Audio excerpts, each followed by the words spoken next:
Test, test, test.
Welcome, baseball fans, to another hot day in Gilbert, Iowa. We have Gilbert playing Van Meter tonight. Van Meter is a heck of a team, but even more importantly than the matchup, I've got the OG over here to my side, Trent Becker, the original broadcaster on the Tiger Broadcast Network. How are you doing, Trent? Good. Thanks for having me on tonight, Andy. I was just thinking about our first baseball broadcast we ever did. Good trivia question. Where was it? And it wasn't in Gilbert? It was not in Gilbert. It was a road game. Our first game was a road game. Oh. Nope. Eagle Grove, Schnormeyer. Nope. Wasn't Fort Schnormeyer Dodge. says Fort Dodge. It was actually in Baxter, playing the Collins-Maxwell-Baxter Raiders. So Oh, we so kind that of went was- down there thinking we're just going to try it out, see how it worked. Hey, the whole broadcast worked. It was probably the best broadcast we ever had. Anyway, it's good to be back in the saddle. Thanks for having me help fill in tonight. Troy Stout and Byron Tinder, you guys have done a great job this year. It's really been a joy getting to watch you. I've watched a good chunk of the games and got senior tonight. Senior night. We had to switch it up to senior night tonight because there was a little COVID scare I've heard from about Hampton this. Dumont, Yeah. and was supposed to be the senior night next week. Next Tuesday. Next Tuesday. Decided to do it tonight just in case that game gets pulled. So our 4 seniors we're honoring tonight, Hudson Bellin and Jen Schnormeyer. You can probably hear in the background announcing the players as they come out. So Hudson Bellin, the bearded man-child, as his mom calls him. Hudson, do you know where Hudson lives? Yeah, Bloomington Heights. Right across the street from me. Oh, that's right. That's right. I forget. Yep. So he's got a dad who's going to hobble out on crutches there, unfortunately. I'll tell you Do we that need story. to swing the camera over that way or not? Oh, Sure we yeah. do. They're out there in right field. We weren't sure where they were going to be, so I'm going to do some amateur camera you work can. here. He is also involved in choir, band, FCCLA, and National Honor Society. How's that look? Bryce plans Yeah, to I got major it. in Can you zoom in a little more? technology at Iowa If you State can. I don't know if you and can. Join their esports team. Oh, yeah. Bryce Bruggeman. Bryce Bruggeman, another senior. His parents, Jamie and Leslie. Now, Jamie, is a umpire I've himself. umpired with him several times. Our Very good third umpire. Senior tonight is Johnny Hart. In fact, kind of a weird story I'll tell you about. Remind me to tell you about his umpiring, where he was supposed to be working tonight, and kind of there's a little story behind that. Out tonight by his brother Michael. Johnny Hart being escorted by his brother Michael, a Gilbert alum. Johnny Very has good baseball played player in his baseball own all right. 4 years of high school, and he has also participated in football. Johnny plans to go to Iowa State and major in accounting. Johnny Hart. There you Try to go. get a little tighter. Does that Looking look good a little there. better? So I don't know if you can hear Schnormeyer very well, but she's announcing beautifully over Our here. final senior tonight is Fourth Isaac one coming out Rotman. now. Isaac Rotman. His parents, Isaac Brad is and the son Carmen, of walking Brad him and out. Carmen Rotman. He has played baseball throughout high school. Isaac has also been involved in football, track, and FFA. Isaac plans to attend DMAC and get a degree in robotics. Isaac Rotman. So again, our 4 seniors, Hudson Bellin, Bryce Bruggeman. We'd like to thank Johnny these 4 Hart, young men Isaac for their Rotman. effort, time, and energy put into All the great baseball kids. I love program. those guys. Yeah, it is a really good group of seniors, and 4 seniors have led all the have way, kinda and we contributed are at very various happy to times have throughout the them. season. Congratulations and best of luck, gentlemen.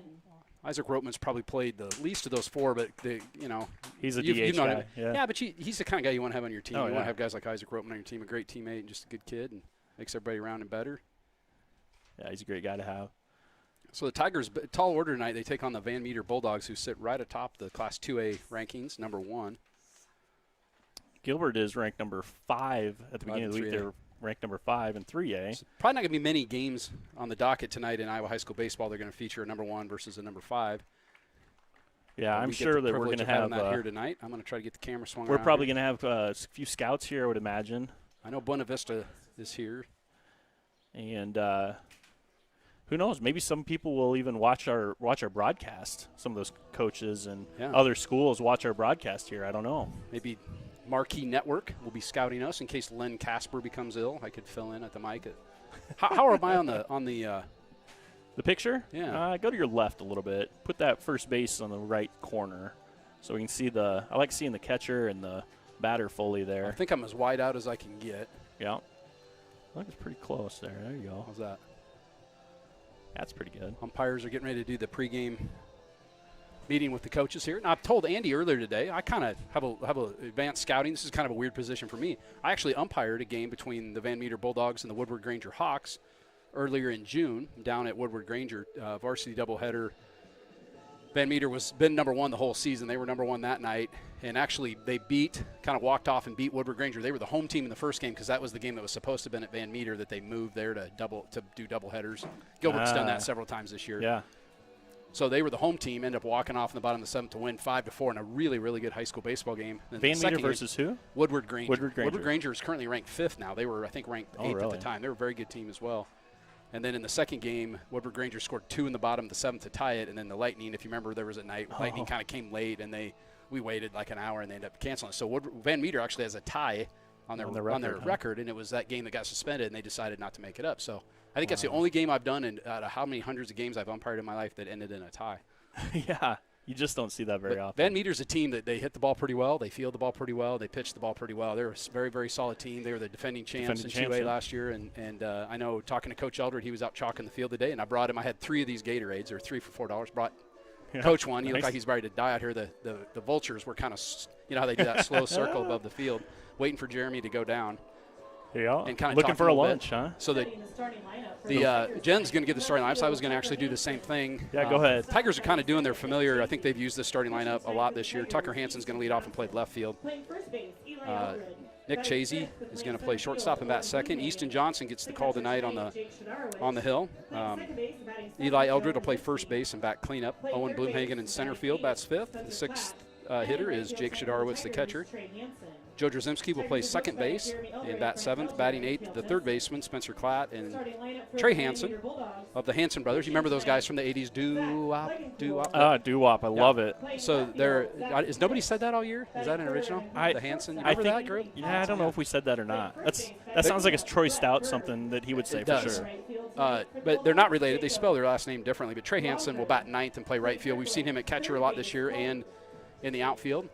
Tigers pretty strong defensively, and they're going to need it tonight. They're playing a very, very good team in the Van Meter Bulldogs as Jeremy Eldred finishes the formalities and introductions, and we're going to have baseball here in just a few minutes. As you can see, the ground's a little dark, or I'm sorry, a little light. Not a lot of green going on these days. Even though you got a sprinkler system, it dries up pretty quick. So. Yeah, they've actually forbid. A lot of times Joe Drzymski will smoke a cigar while he's playing second base, and they've said Joe cannot smoke cigars tonight because, we're afraid for a forest fire to break out here on that. And both want to remind all spectators that although this So we're going to have our national anthem here play. For all players and students. Let's show respect and sportsmanship throughout this contest and refrain from any negative cheers, chants, or behavior. Now, fans, please stand and remove your caps as we honor our nation with the playing of the Star-Spangled Banner.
All right, that's where we say play ball, I believe. Play ball again. I want to thank Andy for inviting me back up. Let me run the mic a little bit. Hopefully I wasn't sure you'd be able to. You've been umpiring, I think, a lot of games this year. I really haven't. Just a few. And I've done those when they play the triple header, where they play the varsity doubleheader and then the JV game at 3 o'clock. I've done like 4 of those this year. I see. Those are kind of nice where you just do one game and you get to go home at right. And when it's going to get over because I got to play 2 games. So you can't it's not going to have a 14-inning JV game because you got to play 2 varsity games after it. So I've done the math on that. It's nice to get out of town in an hour and a half of work. And Easton Johnson, the tall, lanky right-hander, probably best known for throwing watermelons at Slim's Fruit Stand up the road here on Highway 69. I've stopped in there. I do the driver's ed in the summer. Familiar with teach the youngsters how to drive. I taught Molly Schnormeyer how to drive. She's one of my favorite students of all time. Jen Schnormeyer sitting next to us. I'll stop at Slim's once in a while. Use the restroom. Heck yeah. Check out his inventory there. His rutabagas and turnips and whatnot there. He's got the best produce and fruit in the central Iowa here. I talked to him last night, 2 nights ago. Whenever you did your last broadcast, he called me because he didn't have you guys' number, and he said that the quarantine was really, really good for business for him. He has said he's never sold as much stuff as he has in the last couple months. Is it just people trust that there's not as many people there? I go into Walmart and I think, oh man, there's a lot of people here and stuff. I don't know that he really knows, but he's he does a great job. It's a good product. What do you think of that chair you're sitting in right there? Fine. Where'd you get? That's a brand new chair. That is bought from Slim's, our official sponsor of Tiger Broadcasting. I kind of had a little hand in brokering that deal. Slim's, yes, it is. He bought us chairs for our broadcast, and he is our official sponsor over there. So we need people to go out to Slim's and say thank you for sponsoring the Tiger broadcasts. Kind of like Van Harden says, tell him that Andy and Trent sent you. Absolutely. Like Van Harden always says, tell him Van Harden sent you. We got new chairs, so I'm planning on bringing these chairs over to the new baseball field too when the season's over. So what about the football season? Maybe we could use them. Maybe we could talk I about don't football. They got a lot of chairs over there, I think. Yeah, but they're nice little chairs here. So Easton Johnson, the Creighton commit, takes the hill tonight, which kind of makes you think that Jeremy Eldridge is going to try to win this game. He's throwing his number one out there against a very good team. And the reason you're doing that is because you're playing a terrific opponent to set yourself up for districts. You're testing your team on whether they're ready for districts or not. He'll throw the first pitch to Pregame, called a strike. Right down the middle. I think he hit 136 miles an hour on that first pitch. Holy he smokes. Was jacked up. Yeah, sometimes that adrenaline gets pumping and throws it right down the middle. Pregame, number one, also going to be the starting pitcher for Van Meter tonight. Second pitch missed. Just outside, maybe. Yeah, I don't know. I thought it was inside, but it's really hard to tell from up here. It was called a ball either way. And as an umpire, you just got to say it. If you just take it, nobody knows. People will believe you because that camera's at your angle too. So. And you can't tell where the pitch is at home when you're watching that. Pregame, ground one to Drzycki at second. He's going to toss it over to his friend Eli Eldred. He'll squeeze it for out number one. Joe's been playing a good games here the last couple weeks.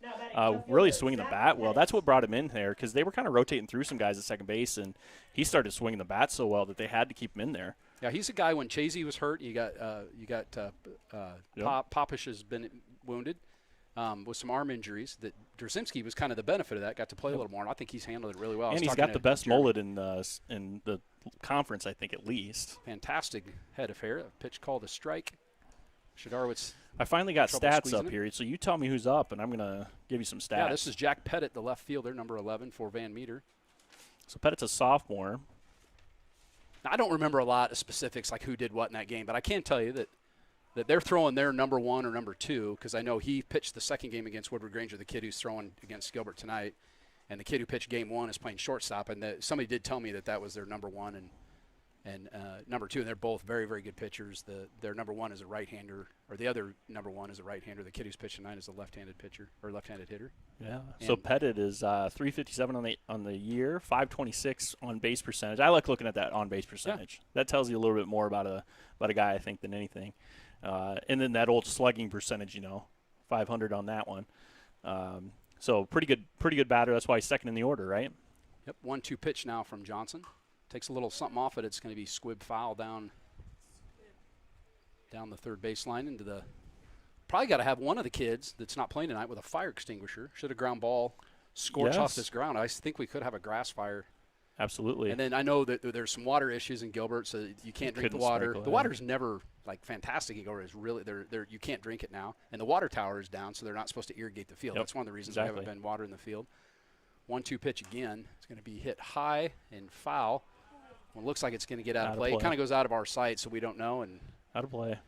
Johnson will rub up a new baseball and do a little groundwork on the mound. You think they get that mud over from the East Coast there and rub those baseballs down like they? No, Coach Eldridge just stops at the Skunk River, kind of down behind Bebops down there. Good. Picks up a little. At least mud. you find something, something that works well. If you sniff your nose, you can probably smell that mud from here. That pitch is up and in, bends back. The right-handed hitting left fielder Jack Pettit. Potoff will hit next, the shortstop. He pitched the game I had on the plate when I worked that doubleheader. Well, I'm not going to talk about that all night, but it's probably worth noting. I have seen this team play, and I can tell you, as I did a couple times today, they're a very, very good team. You've seen a couple pitchers. How does Easton look compared to all these pitchers that you've seen? I think he throws harder. That ball is hit on the nose, right back up the middle. Bloomhagen will throw it back in. So Pettit's got a one-out single. He'd be at first now. And that was a great at-bat. Saw a lot of pitches. We talked about yesterday. That's called a quab. A quality at-bat. That was a quab. When you see that many pitches, so good job by him. It was a good at-bat. Fouled off a couple pitches against a good pitcher and got something he could handle. Drives it right back up the middle. He'll be at first base now with one out. That'll bring up Anthony Potoff, the shortstop. Potoff pitched, and we may see him tonight. I'm sure he would be the next guy they would go to. I don't know when he pitched last, so maybe he could have pitched last night or something. And so Potoff's a senior, and he's batting .442 with .564 on base percentage. He's a big kid too. He just looks like a strong athlete, don't he? Throws hard, mixes it up. He's got a knuckle curve that just one of the filthiest pitches I've seen. And I've done a lot of. I've called you and I've worked together. I've done a lot of umpiring. I don't know if I've ever seen a pitch that just the bottom drops out of it like that one does. And he'll throw it for a strike, and he'll throw it in the dirt. And so you never know. Pickoff play at first, close play. Eli Eldred playing first base tonight, the left-handed thrower. Applied that slap tag to Pettit. I'd say Pettit with a pretty conservative lead here. Oh, yeah. I wouldn't expect him to steal, but I don't mind doing a little pickoff move, make him think about it. Johnson think twice about it. Long look over there, comes set. Another one. Snap throw over at first again. Ooh, that was a terrific throw. Very good throw. Eldred caught the ball right on the bag. I think if Pettit's off maybe another step there, they probably got him. But still, pretty conservative lead. Potoff has seen one pitch. It was called the ball. Potoff has 13 singles, 6 doubles, and then 10 RBIs That pitch on the misses season. low. Shadar was a good job digging that one out of the dirt. He's also seen 10 walks. I'm not usually the stats guy in this booth here, and so I'm learning a little bit about this stuff. And Varsity Bound's a good little it's web way page. better than Quick Stats was. It's like quick Yeah, stats. right. We can't sort yet, though. Oh, I'm just it looks better. I It don't know. does. Yeah. Potoff only has 1 strikeout on the year. Pettit not going. That ball's hit on the ground right back up the middle. Tigers could turn 2 here. Chazy's going to step on second. He'll throw it to first and complete the 6-3 double play. So that was a terrific job by Chasey there. He set himself to grab the ball and then took a couple shuffle steps to make sure he had a push off the bag. So then he put his foot on the bag and pushed off to make that throw perfect over there to first because he had plenty of time. That's just how you teach it in the Tom Amansky videos that you used to be able to get with Fred McGriff. Remember those? I do. I That's actually exactly how used you to teach it. or watch those. No, I like those a lot. I remember actually one where I had my athletes do it when I was coaching. They got on their knees, and you'd hit the ball at them on their knees. And Fred McGriff, with his quick hands, he'd get every single one of them. And no matter how hard you hit that thing, my kids didn't quite have as good of hands as him, but still was able to get a lot of those. Crime Dog was very, very good defensive first baseman. So it's senior night here at Tiger Memorial Stadium. We got 4 seniors. Bryce Brueggemann. Some people pronounce that different. I always said Bruggeman. That's what I always said, but I didn't know. I would say Brueggemann, but I don't know if that's right. It's Bruggemann. Having had to ask him for graduation. So Schnormeyer's got all the Jenny names Schnormeyer, if anybody's going to pronounce it right, it's probably going to be her. Very good syntax and isn't that's right. I used that word correctly, didn't I? Yeah. So Bryce, probably. I'm not sure if he threw a baseball as hard as he could break this window, but he really effective pitcher when Jeremy's used him this year. And he's probably one of those kids I've always had a really, really good relationship with Bryce, and probably because of his love for baseball. He just absolutely loves the game. He was one of those guys who knew every stat on every guy. He knew so much about the game. Mm-hmm. And I think a little bit comes from his dad there, just being a kind of a baseball guy himself. Yep. And, yeah, we took Bryce to Principal Park one day. Yeah, you remember that? Yeah, there's the 3 of us. Yeah. That was way back in the day. I don't even remember who played then, but I do remember it was a lot of fun hanging out with Bryce Brueggemann. So I kind of asked him for some stories and shared, and I could probably tell it like what you just said, that Bryce is kind of a walking encyclopedia of baseball, but he once got in trouble on his team when he got in trouble on the baseball team. That seemed weird. No, yeah. Because he was getting good reads on the pitcher and was stealing when he wasn't supposed to. So he even getting in trouble, it was for something he was actually doing pretty well, but he wasn't supposed to steal, and he stole. And he actually one time when I was umpiring a freshman game, sneaks up here in the booth, started doing the PA when I was doing and he wasn't supposed to. He just did it because somebody needed to do the PA. So he's a good kid. I like him a lot. So Zach Plegencool is on the hill for Van Meter. First pitch hits about 59 feet from the pitcher's rubber. Goes to the backstop. So I'm sure you guys have talked about this year, one of the pandemic rules in baseball is umpires, he's got a ball bag on the umpire. I haven't worn one this year because I don't have any. You don't need baseballs. to. I don't put baseballs in my do you bag. put the clicker in there? You put the brush in there? Nope. Or the vacuum? The got brush. the vacuum you got to bring out every once in a while? The dust buster? Dust buster. A hoagie for mid-game snack? No. I actually just put the brush in my pocket, and I put my lineup card and pencil in my breast pocket, and so I didn't use a ball bag. So how do you say the name? Plegencool? Plegame cool. Yeah, he's got a 3.36 ERA. Yeah, good pitcher. He pitched game 2 in that doubleheader I did, and that pitch bounces in the dirt. So Plegame cool working low in the zone here to Tucker Hansen. He's 19.2 innings pitched, giving up 6 hits, only 1 run, and walked 12 batters, 29 strikeouts. That's a good strikeout to walk ratio. It is. 2-1 pitch now to Tucker. Ooh, He that's swings a over the nasty. top.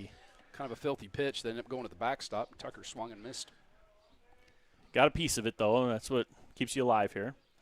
So courtesy of the double play, Easton Johnson only 13 pitches in the first inning. I think that would be a fairly manageable number if he could keep it at Hell yeah. 10 to 15 pitches an inning. I don't know if you've heard, I used to give out popsicles for single-digit innings.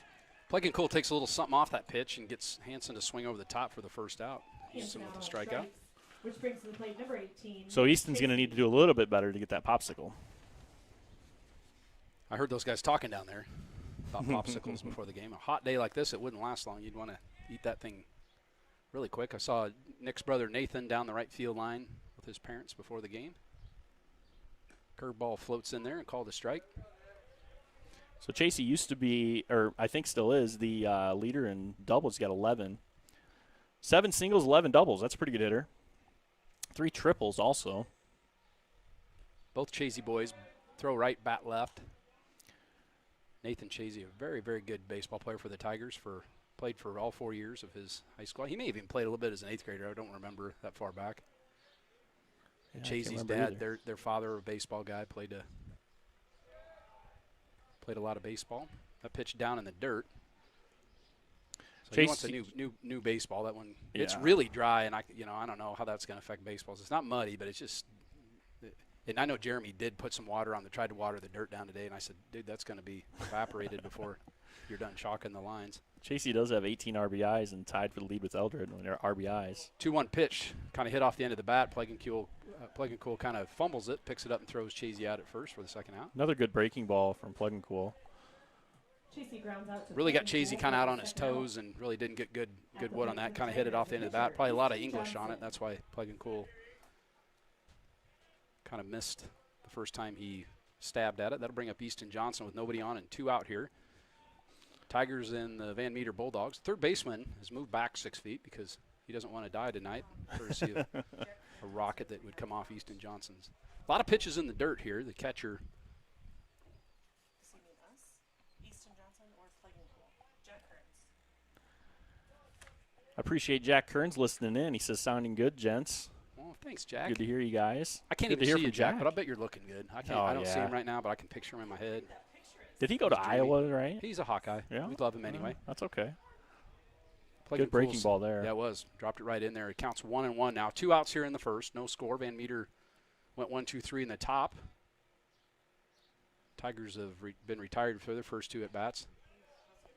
Close down and in. Hitting I his think missed a spots, little bit. though. Yeah. Like I said, this is Exactly a very, where very you good want team. Easton's got a 310 average, 552 slugging percentage, though. He does have a couple home runs this year. 2-1 offering now. Takes a little off it. Tapped slowly to third. Gets a good hop. The third bounce. baseman does. Throws over to first. He's going to get Johnson by a half a step at first.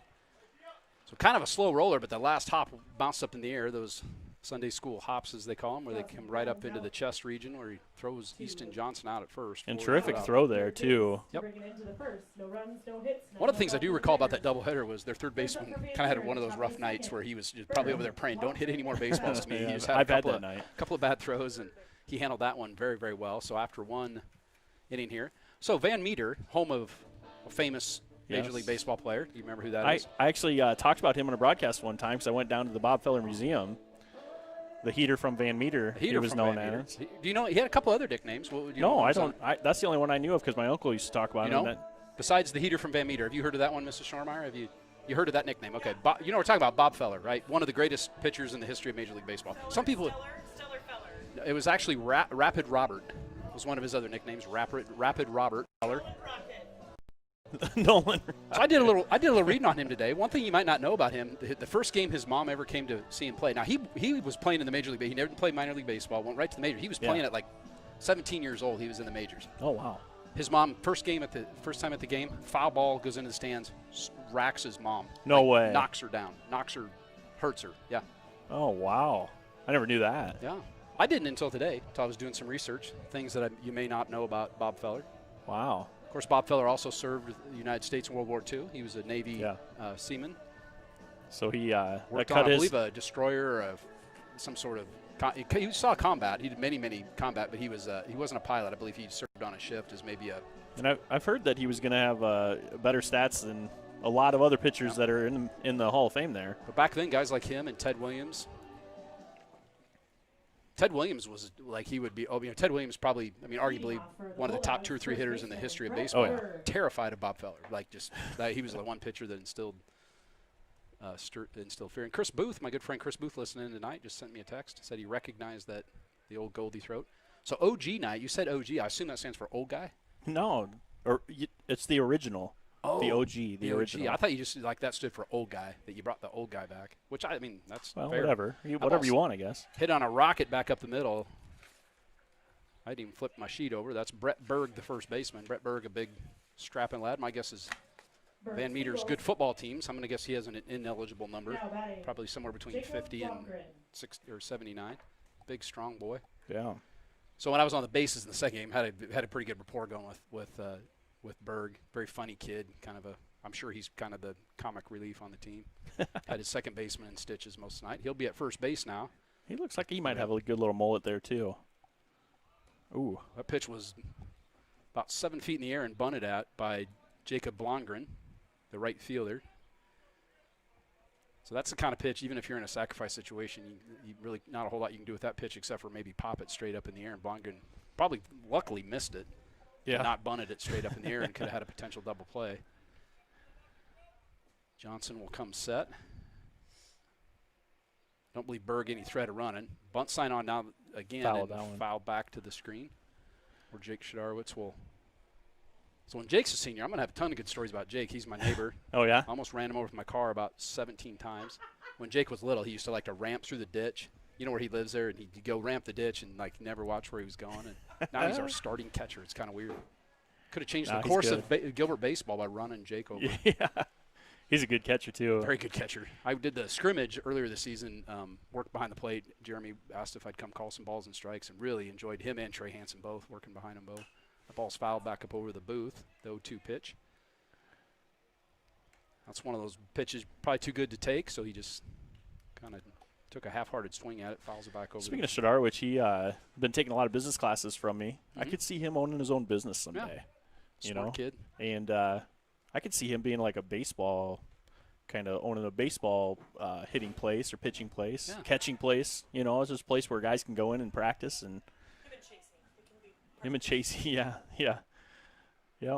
I'd probably go spend some money there. I trust both those guys. I think they'd be honest businessmen. So 0-2 now. I can't believe what Berg would be running here. They might.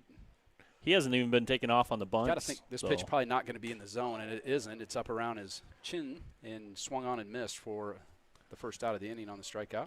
Van Meter's got a lot of big kids in their team, man. Good athletic school over there in Van Meter. Probably pretty good genes over there. The DNA going through Van Meter. Jen, how do you pronounce his last name? Bogue? Baug. Colby Baug, the third baseman. Rests his bat on his shoulder as he's waiting the first pitch from Easton Johnson. Curveball, it's stroked into left field. It's going to fall in front of Tucker Hansen. Takes a weird hop. Tucker lucky to get a glove on it. The way Tucker came in, I thought he was going to park underneath that and catch it, but he was just conceding that ball was going to fall in front of him. So yeah, it would have taken a lot to get that to catch that one for sure. And you didn't have a backup in case you missed it. So one of the things with these new composite bats about 5 years ago, it's really hard for me to read how hard balls are hit off the bat. Because that one sounded like it was hit pretty hard, thinking it would carry to Tucker, but it died right in front of him. And then on this rock-hard ground took kind of a weird hop. So Berg now at second. Baug at first. That'll bring up Gannon Archer, the center fielder. Archer number 13. Hits with a hard rock to third. Ooh, makes a bad hop. I just talked about the bad hop. Spencer couldn't find the ball. It actually ricocheted towards the pitcher's mound. I think Spencer thought it went into left field. That was just a bad hop single. That was probably going to be a double play ball. Yeah, if he had touched the bag and thrown over to first, they might have had double. It would have been close, but they would have definitely got one out on this. So now we're going to score that a single, I think, Coach. Yeah, that makes sense. That was a tough hop on that. Hit Spencer and you got to give Spencer a lot of credit for knocking that one down in front of him too. Saved a actually. run. So now the second baseman, Cody Kaufman, steps in with a chance to do a little damage early here in the second inning against the Tigers. 1 out. The ball's going to be hit high to center field. Bloomhagen will back up and get underneath it. He's going to the make a throw. Should score a run on this. Oh, he's got to hit his cutoff. Yep. Shadorowicz does a great job of knocking that ball down. That wasn't going to even be close at home.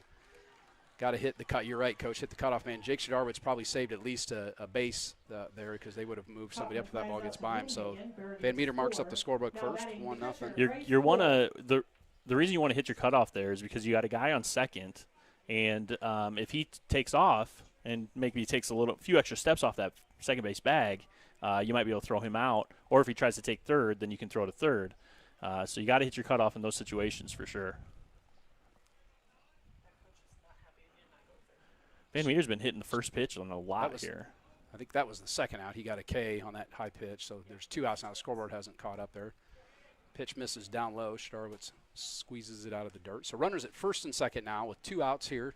Top of the second. Van Meter just plates the run on the sacrifice fly. Bloomhagen with a strong throw, a little offline, but that's one that's got to hit the cutoff guy. I want to keep that runner at second where he doesn't score on a wild pitch or pass ball or anything. Johnson pops the mitt pretty hard on that one. Missed. Good inside pitch, though. I think Easton liked that one. Easton doesn't show a lot of emotion on the mound, but kind of did that little walk back to the rubber that, pitchers do when they kind of wish they'd have had that pitch. So this is Bryce Cole, the catcher, the number 9 hitter. Cole's hitting 256 average. Cole just wants to slap one through somewhere and try to get that runner home from second. Gets tied up inside, swings over the top of that one. A little behind. That was a lot of speed on that one. That might have broke the radar gun for tonight. I don't know. A little behind it, but Van Meter is a team that has seen a lot of those pitches with a lot of speed, so I don't think they're going to be too fooled from the speed of Johnson tonight. Easton's 2-1 pitch is tapped down in the dirt. Hit the bat a second time. It will be ruled a foul ball by our umpiring crew. Going with the old school navy blue shirts. I don't see those much anymore. You see usually black or light blue. I don't even have a navy blue one anymore. Yeah, the Tigers wearing the red tops today. They've been wearing a lot of white tops, white pants, white tops at home, and today doing the reds. That's because they can't do any laundry. Half the team Good point. No, actually, I checked with one of our city councilmen. You can do laundry with the water. I don't know that I'd put my whites in the laundry, though. That's a good point. Maybe whites aren't good, huh? 2-2 pitch now. It's going to be fouled back over. He's just trying to spoil that pitch. Johnson hit a spot on the outside. Did a real nice job of hitting a spot there. And batter Cole did a good job of fouling it off. About the best thing you can do in that situation is foul that one off because you're not going to do much with it when it's outside like that. Maybe poke it over the first baseman's head if you're lucky. So Cole kind of hanging tight here with Easton. We'll call timeout and try to. Yeah, Easton's taking his time on the mound. He's really been standing there for a while, getting his pitches, kind of getting focused in. I'm sure there. Just going to look at the heat index at the current moment. The real feel, 97 on the real feel at 8:23 p.m. Johnson's 2-2 pitch checks the runners. Long set. Still sitting there. He's going to take another timeout. So I wonder if Easton just forgot that he had to throw a pitch. Like he was going, I think I'm supposed to do something on this. He just kind of froze there. He might have been thinking about the delicious fruit and vegetables over at Slim's on 69. Deuces. Oh, 2-2 and 2 on the board. You know what that's called, Trent? Deuces. Deuces. They're shaking their hats out here. Are they really? Pitches in the dirt. Shadorowicz with a really nice block. Now he's going to throw behind the runner at first. Oh, he did not get him. Yeah, very Eli close. was back behind the runner. That is impossible for that umpire to see, isn't it? Yeah, I think he was right. I don't think he got him, but it was pretty close. Shadorowicz kind of had to pump to kind of double clutch because Eli Eldred playing deep here with 2 outs, not holding the runner on. There's a runner at second. So Eli trying to play a little defense here and was a little tardy getting to the bag. Big pitch here. Full count. Trying to get out of the inning. Full count. Runners will be off on the pitch. There they go. That ball's going to be hit down the right field line. Trey Hansen will give it a chase, and that's going to be out of play. Foul. So Trey's actually playing that line a little bit over there because the batter's been, behind the pitch a little bit, and so he's playing in the right spot. So good job by Trey. Just that was a little bit too far for him. I like this umpire's strategy in football. It's not so bad up here. No. So 1-0 game here. Now we're Tigers trying to get out of it with just that, which would be pretty good considering how many runners they've had this inning. That's true. Darwitz out to have a chat with his pitcher. Just talking about what they want to go with here. So Jake probably won't even have to give a sign on this pitch. There's a runner at second. I don't know that there any chance he was stealing signs, but Got the loudest motorcycle in Story County going by us here too. Johnson's payoff pitch going to be hit down the right field line. Hopefully that'll get foul, and it does. Trey Hansen was on it, but Well, he was over there too. He's it's going to playing be that hard line. it's going to be hard to get one down the line for a double with the way Hansen's playing. He was really close to the line there. Umpire puts the bat in the ground straight up now. You're not. Oh, is it the? Oh, okay. Oh, So really? I say you're not. Umpires are not supposed to touch. Oh yeah, they bats. can't touch it. We're not supposed to pick up the catcher's helmet. That's right. That's really I've weird. seen an Talk about umpire do habits. that before for people, and I forgot that. Yeah. the So what do umpire's you not do if supposed the to do bat's laying right in front of home? You're gonna have a play at the plate. You just kick Kick it out. it, I guess. That's what I did because you don't want a kid coming in and stepping on that. You're gonna get sued either way. So I've had it happen a couple times where you kick it out of the way. Yeah, I've done that before. So another 3-2 offering from Johnson. Takes a deep breath, shrugs his shoulders, and twirls. Outside misses. That's going to load him up with 2 outs. So Bryce Cole, the 9-hitter, draws a base on balls. That was a really good at-bat by Cole. Fouled off a couple pitches, a couple of really tough pitches. Earns the walk, and he'll get run for here. 6. That would be Tyler Haynes, a Tyler senior. Haynes will run for him. This will bring He's up the played- leadoff hitter, Zach Plagencool, who grounded out to Drasimski in the first. Haynes has played in 13 games and only started 3. He's definitely that runner guy for him, which is so nice to have. We've got a couple guys in our dugout that are kind of designated runners for us, and boy, that's nice. That's a nice benefit to have when you got some guys who can go in for that reason. Might shock you to know I never did any pinch running. I don't think we had courtesy runners when I played. I don't think that was a thing. That started probably right after I got out of high school. Well, you kept hitting the ball over the fence. You didn't need a runner. I was a slappy, Andy. 2 outs now from the stretch. Misses on the first offering. East End originally toed the rubber to wind up, then changed to the stretch. We'll see what he does this time. 2 outs and bases loaded. My guess is he probably has the option of what he wants to pitch from. So I want to thank Slim's Fruit Stand in Story City, Iowa for sponsoring our broadcast tonight. Just north of Gilbert here on Highway 69. Just Broad Street and pull off Highway there. 69. Pull off on the west side of the road. And be really careful when you go to get back on the road. That's kind of a Yeah, dicey proposition. So when I take the driver's ed kids there, I got to be really careful to make sure to get them in a good spot. That's that a would good be lesson for him. It is trying to get back on the. There's I'd some be drivers I don't take there. Well, I'd be scared of dying if I was you, honestly. Yes. So Oh, it's not that bad. I would never do that. I would be scared to death, and my life would probably be cut by 5-6 years just because of my heart. It's not that bad. So Johnson and Shadar was kind of having trouble getting their wires connected on the pitch, and Johnson ended up stepping off, and a little jocularity from the Van Meter dugout over the whole deal. The count's 1-0. There's 2 outs here. Top of the second. Van Meter has plated a run. They have the bases loaded.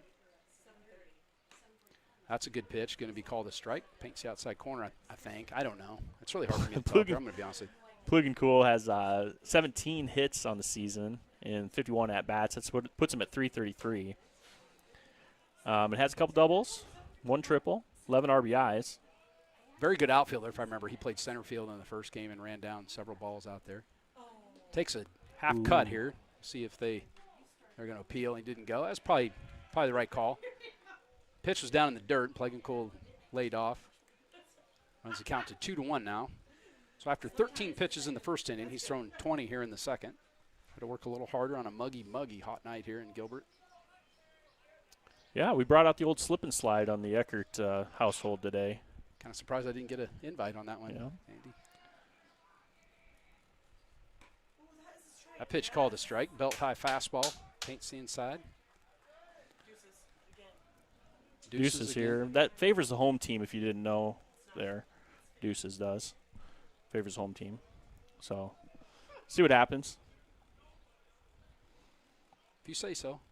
I'm not superstitious, honestly. Not superstitious, but you are a little stitious. Is that how that saying goes? 2-2 pitch now. Curveball and got Plague and Cool all tied up. Strikes him out. That was just a wicked, nasty pitch to get Great Plague and Cool pitch. swinging to end. Kind of a loud second inning, but the end of the result is only one run comes across for He's the Bulldogs. Johnson did a nice job. He had to get that strikeout really there. These guys are hitting the ball well. They're a good team. You can tell by their demeanor out there. They have tons of confidence. They got a lot of seniors, I think, on the team as I was looking at that. So yeah, they're a good team, and that's why you're ranked number 1. That's why you won state last year, and they're champs. always in there, right? They're always. They're the champs until somebody else wins it this year. So senior night tonight. We talked about Bryce in the first inning. If you got any good Bryce stories, please, give us a little something on the chat here, on the live chat on YouTube. We'd love to hear from you. We love interacting with you guys. Not to be, I know Chris Booth's listening, and he may think senior night like we're talking about Betty White, something like that, like an old person. We're not. We're talking about Gilbert High School seniors, not old people. Sometimes people get mixed up on that. So another senior we're talking about, Isaac Roteman. We could tell a lot of stories. Isaac Roteman, I don't know if you know, he's helping his brother do some painting this summer. Philip's got this painting business. You're familiar with this? No, I didn't know. Philip Roteman, Philip Roteman's a good kid. He was running his own business and when he was high school almost. Well, he was helping out a business. He was doing a sign company, helping with the sign company, and was doing a lot of the management type stuff over there. So, it doesn't surprise me that he's running his own painting business, huh? Apparently, when he was just a little toddler, still in diapers, they'd have to they couldn't get him to come inside from playing. He'd be running around till wee hours of the night. So I don't know. Isaac Roteman's probably not a kid that you're going to tell a lot of wild, crazy stories. He's one of those guys, very even-tempered, kind of easygoing kid. I talked to his parents, Brad and Carmen. I've known those guys since we moved here. Philip is in Catherine's class and known him for a long time. Eli Eldred, first baseman, part-time pitcher, part-time first baseman, takes the first pitch for a strike. Eli Eldred, one of those unique, throws left-handed, bats right-handed. You see the throw right-handed, bat left-handed a little bit more often. Pitches in the dirt, evens the count at 1-1. So I want to congratulate both Bryce and Isaac on their senior night and all the accomplishments and all the great things they've done to help Gilbert this year. We'll talk about Johnny Hart and Hudson Bellin here as we move along in the game. That ball smoked into center field. It'll be a clean single to center. Eldred will be at first with nobody out here to lead things off for the Tigers.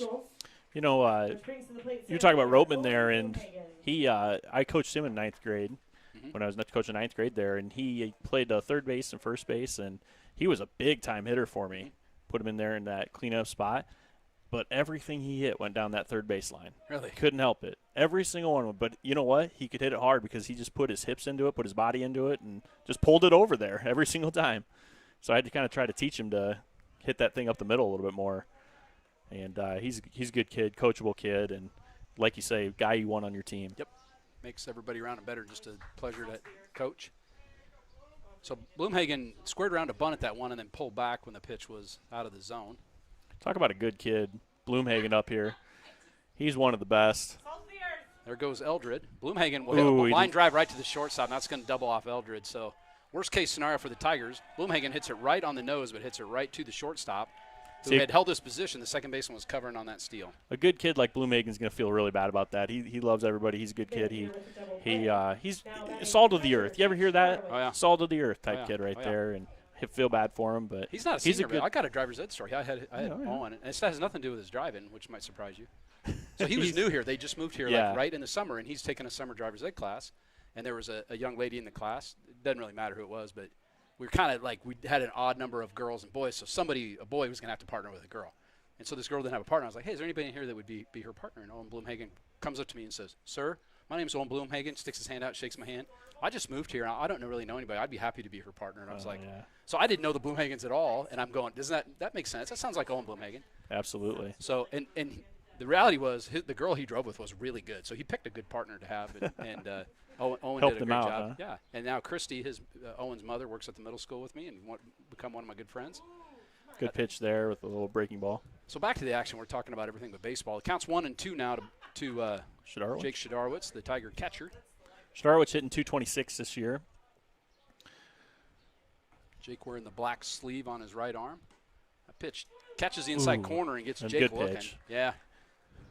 You Jake, kind of see Jake the look thought on it was Jake's face. inside. Yeah, but it was. I think he was thinking I might have should have swung at that. Yeah. Close enough to probably put a swing on. So Tigers had a little noise going, but the line out double play, which is just the bad breaks of baseball, where Bloomhagen smoked the ball to the shortstop and doubled off Eli Eldred, who had reached on a single. So Tigers hit the ball hard twice that inning, but nothing to show for it. After 2 complete innings, the Tigers trail. You see on the little inset scoreboard. That's kind of a nice feature we've got this year. Hopefully we can do that. Yeah, that was Troy Stout that set that one up. Do that for football. It's really nice to have the scoreboard that people can see how much time's left in the game. They can see the score, the down, distance, and all that. And it makes it so much easier when you're broadcasting. You don't have to.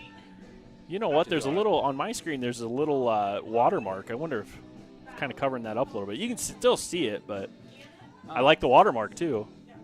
Yeah.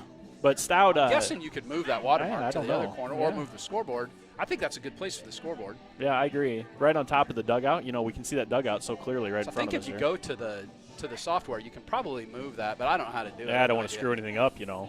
Troy Stout made a fantastic logo for the broadcast. Did you see that nice logo with the G in the middle and the headphones on it?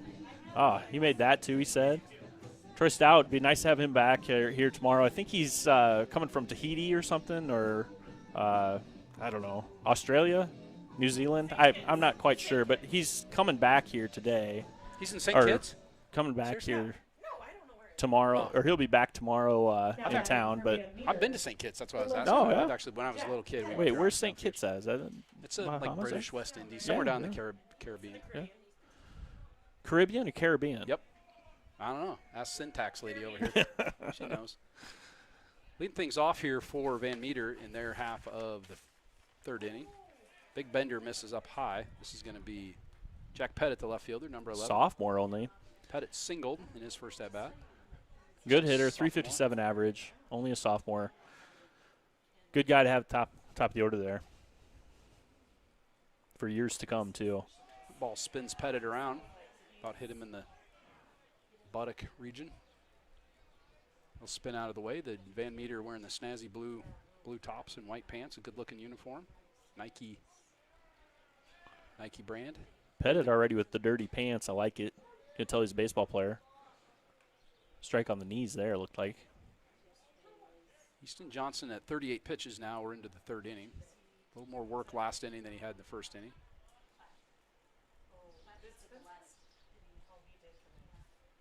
Everybody's playing straight up out here in the outfield and stuff, except for Trey. He's probably hugging that line a little bit again, and I see him doing that quite often when Easton's pitching.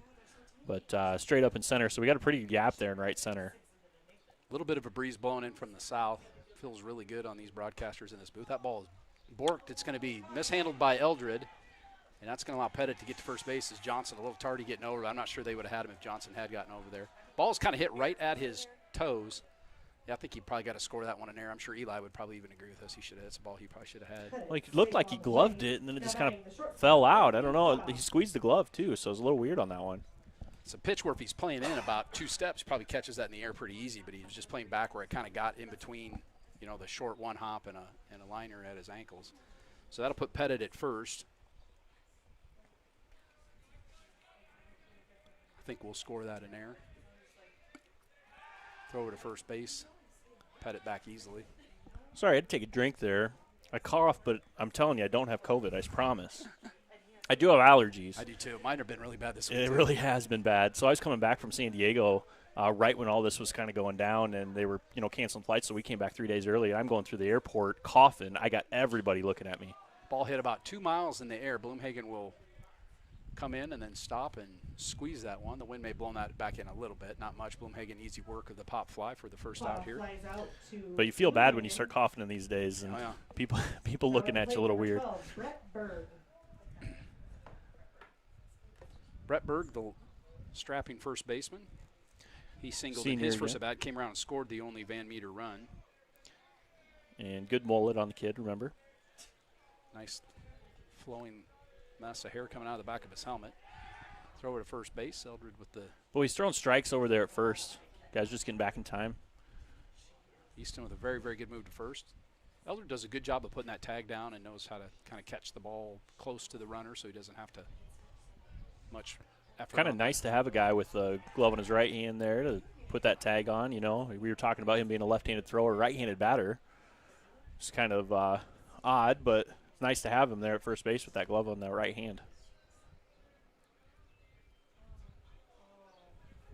We like left-handed first basemen as Chicago Cub fans.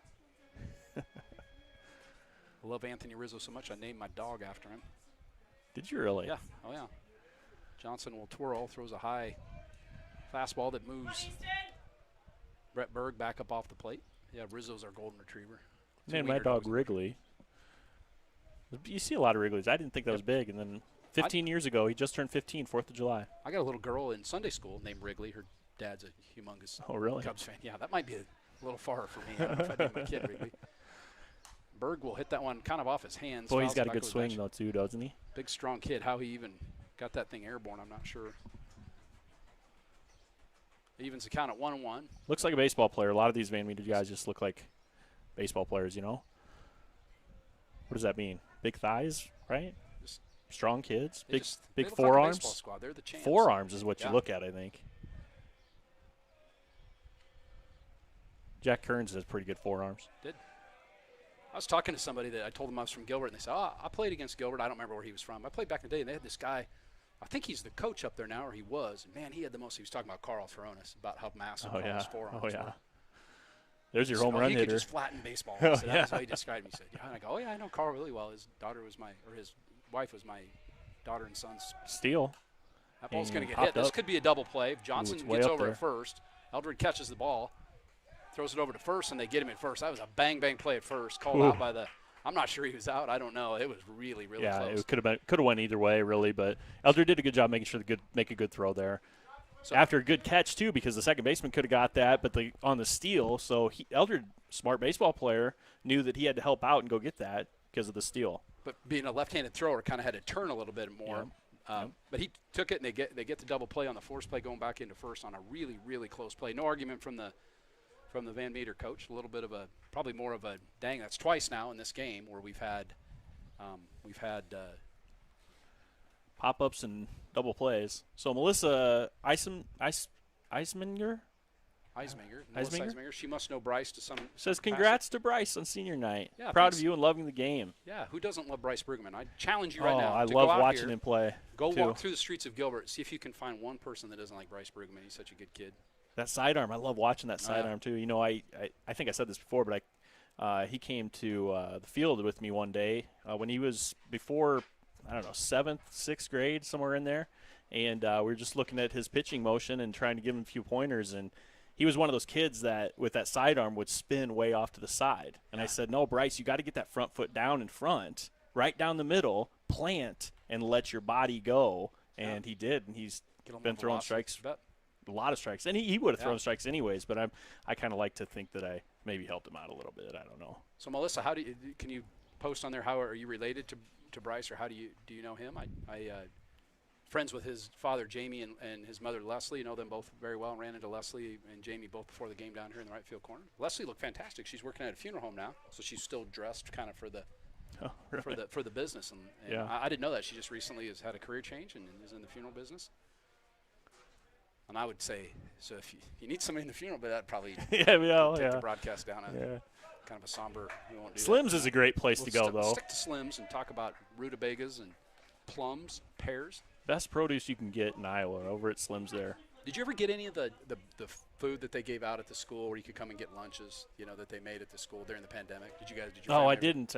I was told I should have because, I'm a big school lunch guy. Big chow. Well, they had the brown pears, which I happen to know. I used to work in the produce business at Hy-Vee, like Kurt did. Didn't work for Kurt. Yeah. 2-0 pitch now to Joe Trzymski. That's going to be a belt-high fastball down the middle. He was waiting for a strike there on that one. They were kind of brown pears. They were the best. Oh, really? Juiciest, sweetest pears. Maybe they bought them at Slim's. I don't know. It's possible.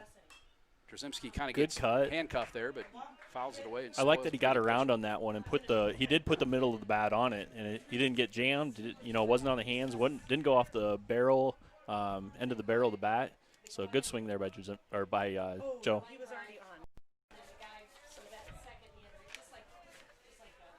2-2 pitch now. Plagan Cool at 27 pitches. Easton Johnson kind of racked up some pitches that last inning. He's up to 45 now. Jasimski, another good swing. Yeah.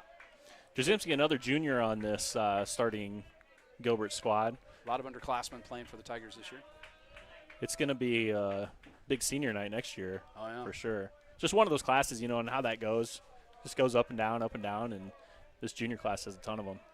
Bosk pairs is what I was talking about. Bosk. Kurt's list. That ball's plunked into right, but they had Joe played really, really well right on the line. That's going to be squeezed out in right field by Jacob Blondgren for the first out. Yeah, if you're ever looking for a special type of produce, like a fruit, like a Bosk pear, you go talk to Slim over there, Kurt Johnson, and he'll help you out. If he doesn't have it, you probably don't really need to eat it. Probably not really probably healthy true. for you, and you wouldn't want it anyway. But they've got other things besides fruit. They got like the flowers. ice cream from the place up in, I forgot about that. Jewel, Sweet Treats. Sweet Treats. They have some adult beverages, some wines from local wineries, and had some cinnamon rolls from someplace in Urbandale. I can't remember the place. Kurt could probably tell us on that. They looked really good. The thing was about as big as my face too. Ooh. Klatt with two strikes right away here. I don't think Spencer was sure about that second one. Called a strike by the home plate umpire. I thought it was called pretty good zone. Yeah, it was pretty good. Probably letter or number high there. There's that curveball. Misses low and away. So Plegame Cool, not a real big strapping kid, kind of more of a crafty left-hander. He's not going to throw as hard, but really he's been mixing his pitches up pretty well and had the Tigers kind of handcuffed tonight. Ball's hit off the end of the bat to the first baseman. They'll throw it over to Plegame Cool. Kind of high. Plegame nice did job a really good job Plegame of catching the ball above his head, getting his foot down on the bag. Yep, and Plegame Cool took right away. As soon as that ball was hit over there, he was hustling over to first like you want your pitcher to do. And good thing he did because would not have had a chance with a speedy Klatt up there to bat. Trey Hansen, the number 9 hitter, will step in. Trey involved in kind of a weird call at the end of the game the other night against the who did we play? The PCM Mustangs, where he was called out on a pitch that actually hit him. That was ruled by the home plate umpire to have been in the strike zone. I checked with Jeremy, and that was what the ruling was, that it was in the strike zone. And then, oddly enough, at Principal Park yesterday, the game ended. Ended with the same exact call against the other team, against Indianola. So I was asking, is that a new rule where you get a strike if you don't, try to get out of the way? No, it's wherever it would have been had it not hit him. So that's if it what was I in the always strike thought zone, too. it's a strike. If it was out of the strike zone, so I've called it probably. And I've called a lot of games, maybe twice in my whole career, but I never called it a called strike, and definitely not a third strike like both of those scenarios that we just mentioned. 1-1 pitch now, it misses way outside.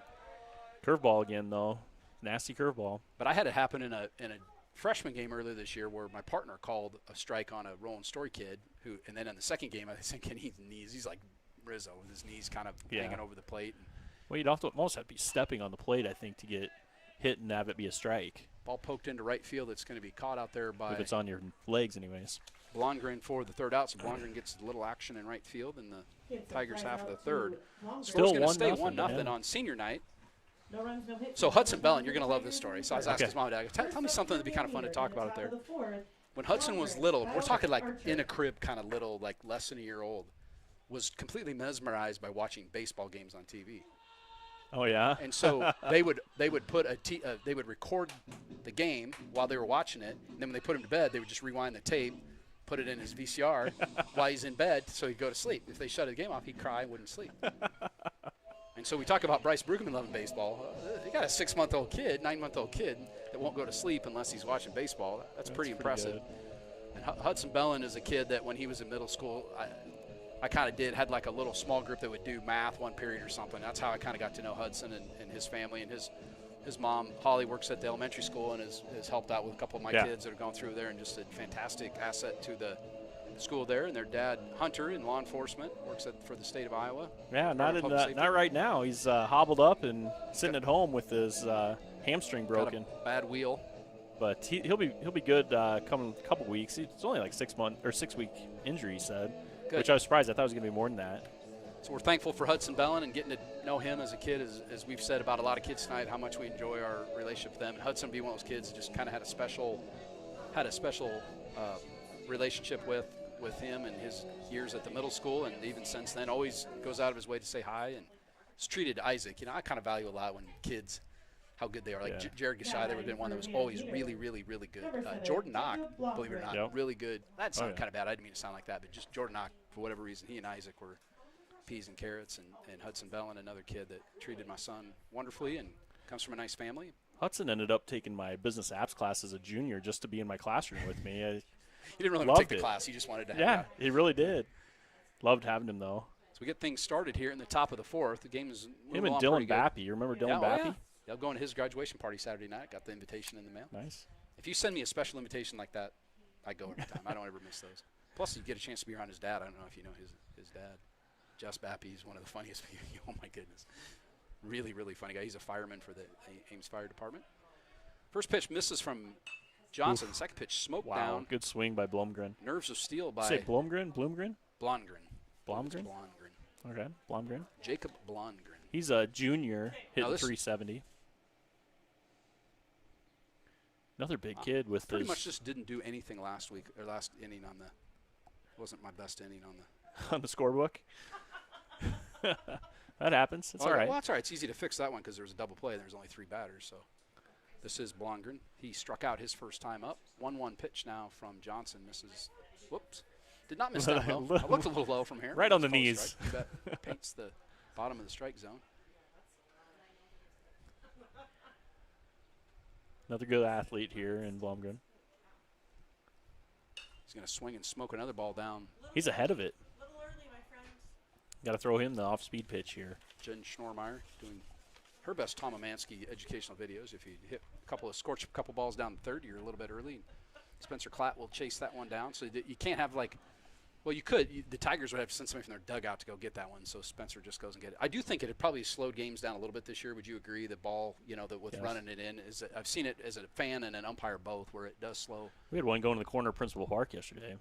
Took a 10 while minutes. to get in. That ball smoked down the line. It's going to get by Klatt. So I feel bad for him because he threw the curveball just like he should, and Blomgren got just waited a little bit. You could tell him because he came forward and had to pause just for a second, but still was able to get the bat all the way around. Didn't have to do a half swing or anything. But he kind of rocks back and forth a lot, Blomgren does, and timed it up pretty good there to get it down the third base line. Really was locked in on that at bat. He got 3 really good swings on Easton Johnson. Good news is we're in the 4th inning. I have not called Easton Evan once. Oh, yet it'll so far. happen, yeah. Likely. Squares around and bunts does Baug. Colby Baug is up to the plate now. Colby singled in his last at bat.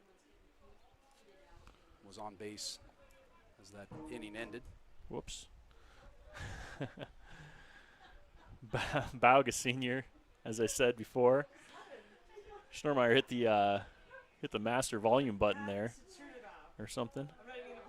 Squares around to bunt again, but pulls back when the pitch is blowing away. Blomgren's at first. I'm looking over here, Blomgren at first, and he's doing a terrific job of not taking taking an extra couple steps, making sure the bunt gets down first, which is good disciplined baseball from a good coach, very well coached Yeah, you can tell team. these guys very clearly, very well coached. They're, like I said, they're the champs. I've said it a dozen times already.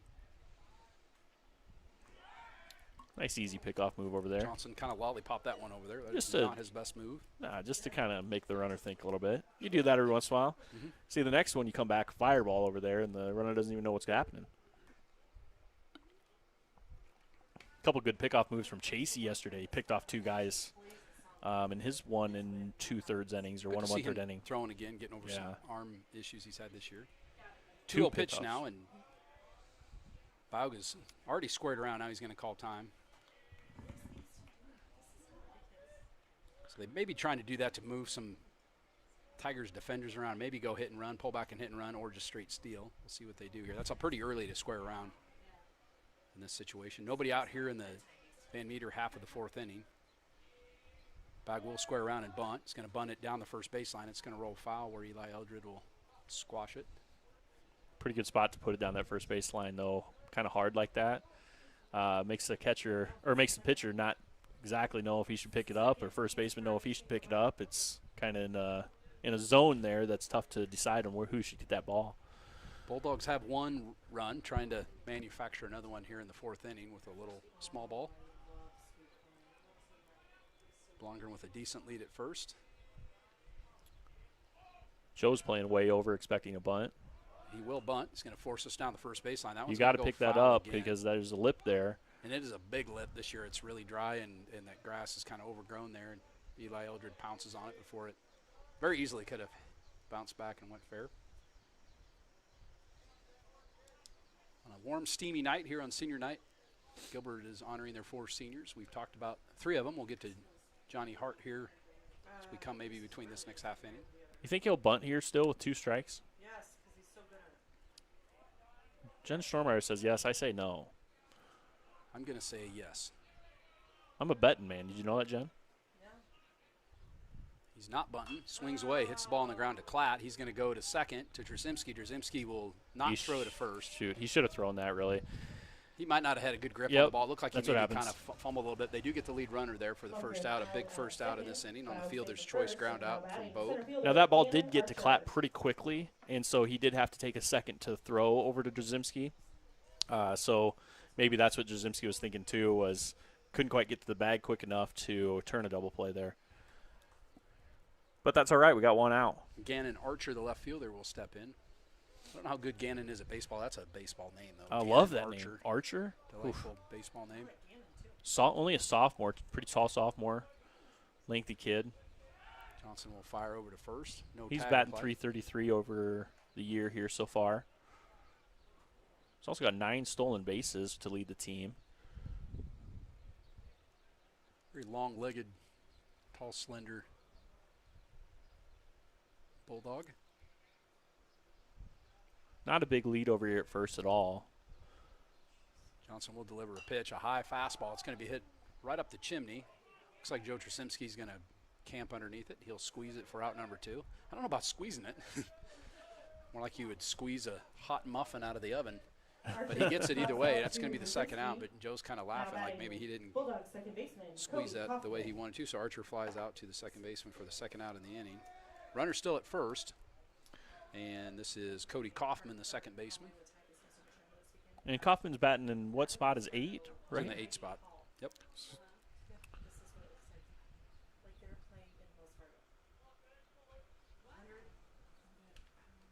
Johnson throws a curveball in. Kaufman did not get a particularly good swing on that pitch. He's a senior.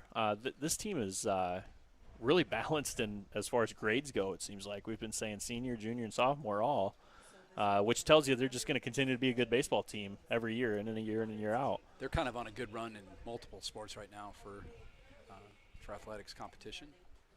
How big is their school?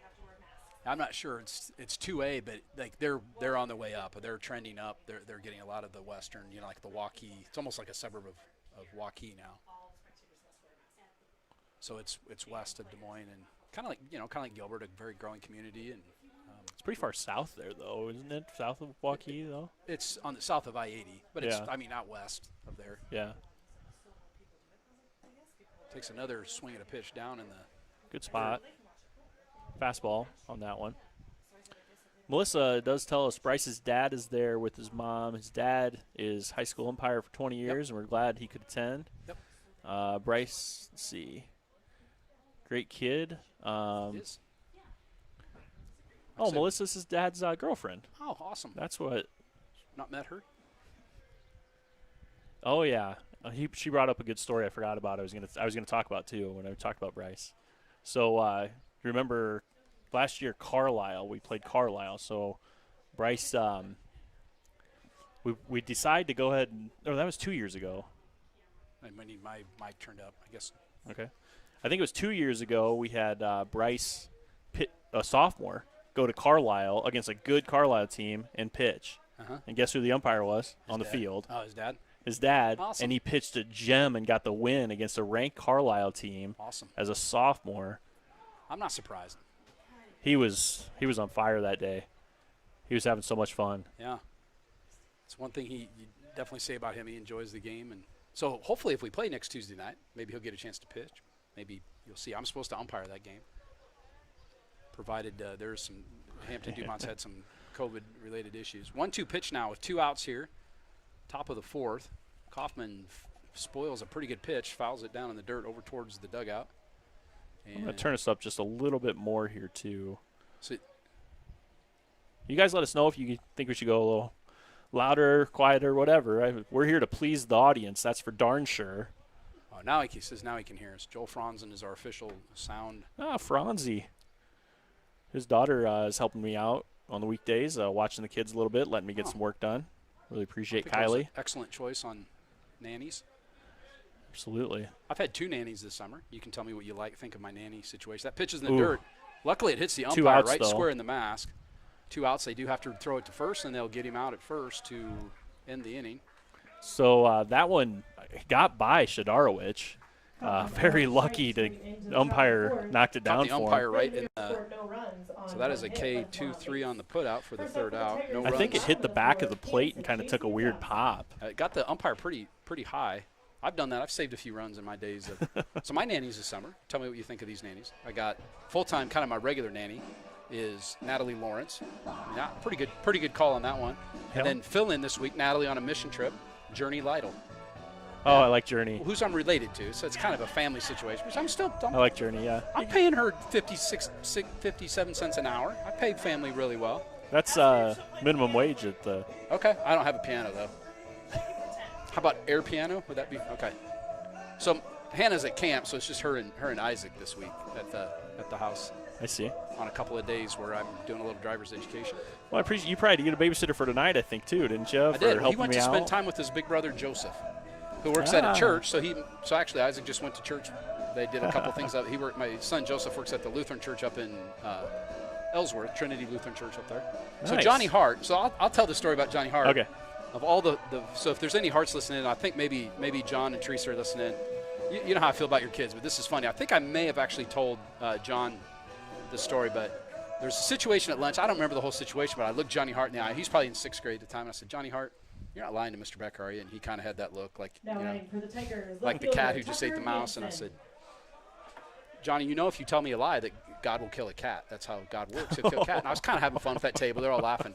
And Johnny looks up at me and kind of rolls his eyes, looks out the top of his eyes, and he goes, Mr. Becker, I've killed a lot of cats.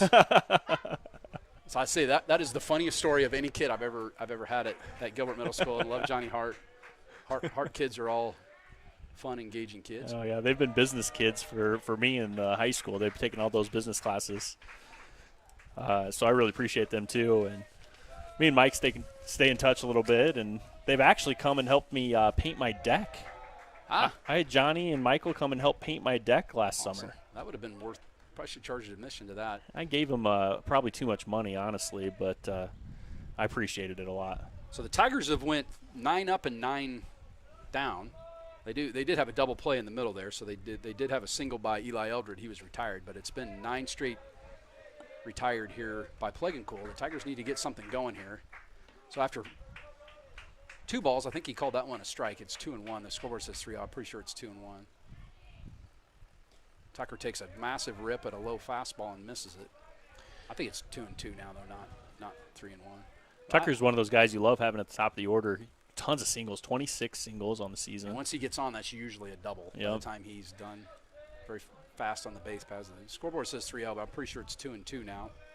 Pregame will spin and throw a curveball down low. Try to get Tucker to bite at that, and he almost did. They're going to peel down to first. No swing rules, first base umpire. That's right, That's call Nathan there. Pick working the base tonight. I think I've umpired with Nathan a few years ago. I don't know who the young man is on the plate. Done a good job tonight.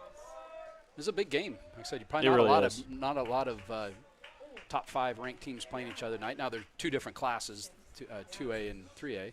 Slow curveball misses down low. So Tucker did a terrific job seeing the curveball out of the hand and then laying down on that one, not swinging at it. You know what I always told my kids in 9th grade? I said, if it starts low, it ends low. And so if you see that curveball, you got to lay off that thing. Up. Yep. And I think statistically, so I've read somewhere where high school pitchers can only throw curveballs for strikes about half the time. So if you don't think you can hit it, you're probably, even odds, you might as well just let it go and hope for the best and hope it doesn't hit the strike zone. So good hitter at the plate in Nick Chasey. Very speedy Tucker Hansen. I do believe the Van Meter catcher is very adept at throwing. Pregame will deliver a pitch. And Chasey smokes the ball into left field. Didn't matter. So the Tigers got a little something going here. So the shortstop on that one was playing up the middle for double play depth. Again, well-coached team, so they're actually shifting around like you should when you're got a guy on first and you're playing double play depth. And you knew that you had a speedster in Tucker Hansen, I'm sure, at first, so potential steal situation there. So there's a huge gap in between third and short that Chasey took advantage of.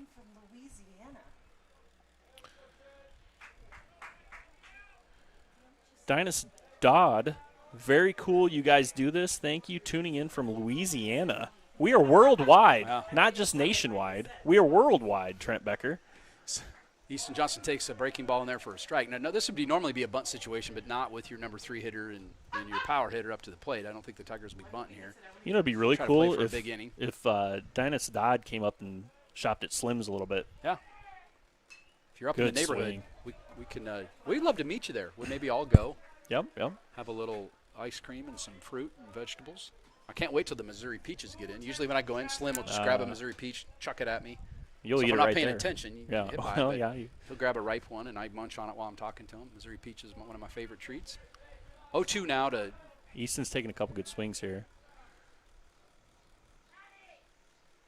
comes back with a fastball and gets Johnson to swing through it. That was just a good pitch and a good rip by Johnson, but he That had some came a little speed on short. it too, and Johnson out on strikes. So it's Now the batting first number out here in the 27, fourth Eli inning. Eldred. Eli Eldred, a red-hot hitter, I say red-hot because he had a single on his last at-bat. There really is no hotter hitter in the Tigers lineup because he has the only hit for the Tigers tonight. Their lone hit was a single. Back Blake- in the second inning, he was erased on a double play when Bloomhagen lined hard to the shortstop, and they doubled him off first. Plugencool does a real nice job of bending that back knee and really pushing hard off the back of the or off the front of the rubber, and can get some fastballs going when he really wants to. But he doesn't usually depend on that. He depends on hitting his spots and throwing a lot of off-speed pitches. His pitches quite well tonight. So Eli Eldred goes down and talks to his father, third base coach and head baseball coach Jeremy Eldred. I think Jeremy just told him hit one to the gap somewhere. There's a lot I of actually green think that's out what there. he said. I think that's Yeah, what I saw. yeah. I'm an amateur lip reader. Yep. A lot of space in right center. The right fielder's playing the line over there. That pitch misses way out of the zone. Tucker Hansen led off with a single. He moved to second on the single. He walked to right. lead off the inning, and then Chasey single to follow him. So Hansen with speed at second would certainly score on any base hit to the outfield. Chasey Taking a also pretty good runs lead well over there first. too. Ooh, Eldred with a swing. good rip. Rip puts it back to the fence, to the backstop where it will be chased down by a member of the Van Meter coaching staff. Yeah, you don't have anybody in the dugout to go get those balls for you. You don't.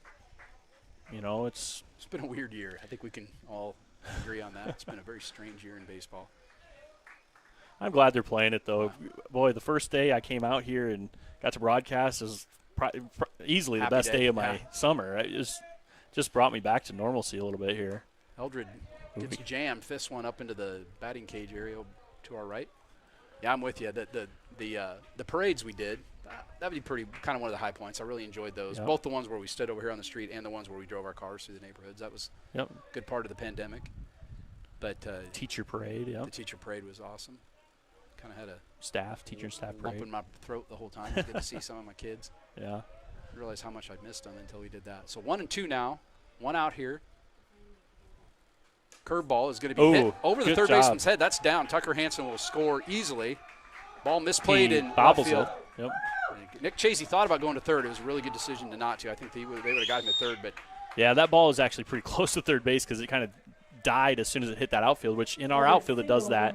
And then the left fielder there was coming up on it, thinking he's probably going to try to make a throw at home, and so just kind of ran past it, didn't get that glove down, and went back and got it though right away, and still didn't have. and you don't want to make that out at that out at third base in that situation. You got another good hitter coming up here in Owen Bloomhagen. Yep, and only one out too, so.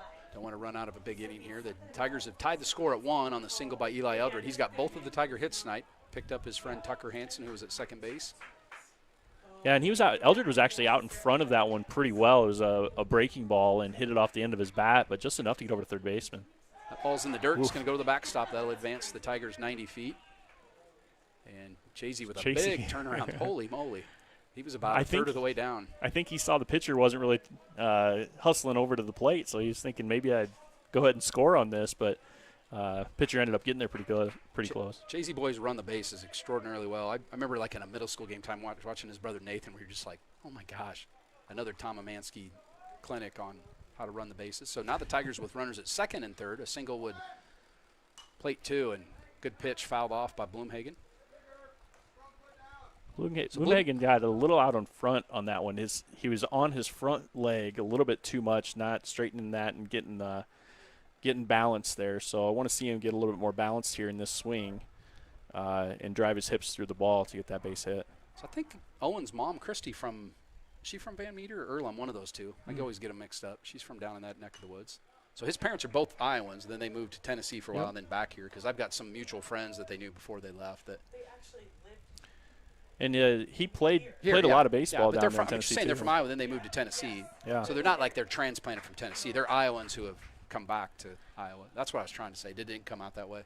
That's what I meant. 1-2 pitch now. Blumhagen takes low. Ball squirts away from the catcher, but not far enough to play to run. It didn't prevent Christy Blumhagen from picking up a very nice Tennessee accent. She's one of our librarians at the middle school, works in the afternoon. I don't know if that may change next year. I'm not sure what next year is going to look like, but strike three, kind of a delayed strike three call, and looked like it was top part of the strike zone, we'll say. Yeah, going over the plate, it looked like it was probably a little high because it looked like about on the words of the jersey for Gilbert, but it did drop a little bit more, and so it's right in that spot where you got 2 strikes, you probably better swing at it, you know. I've called that pitch a strike, I'm sure, and I've probably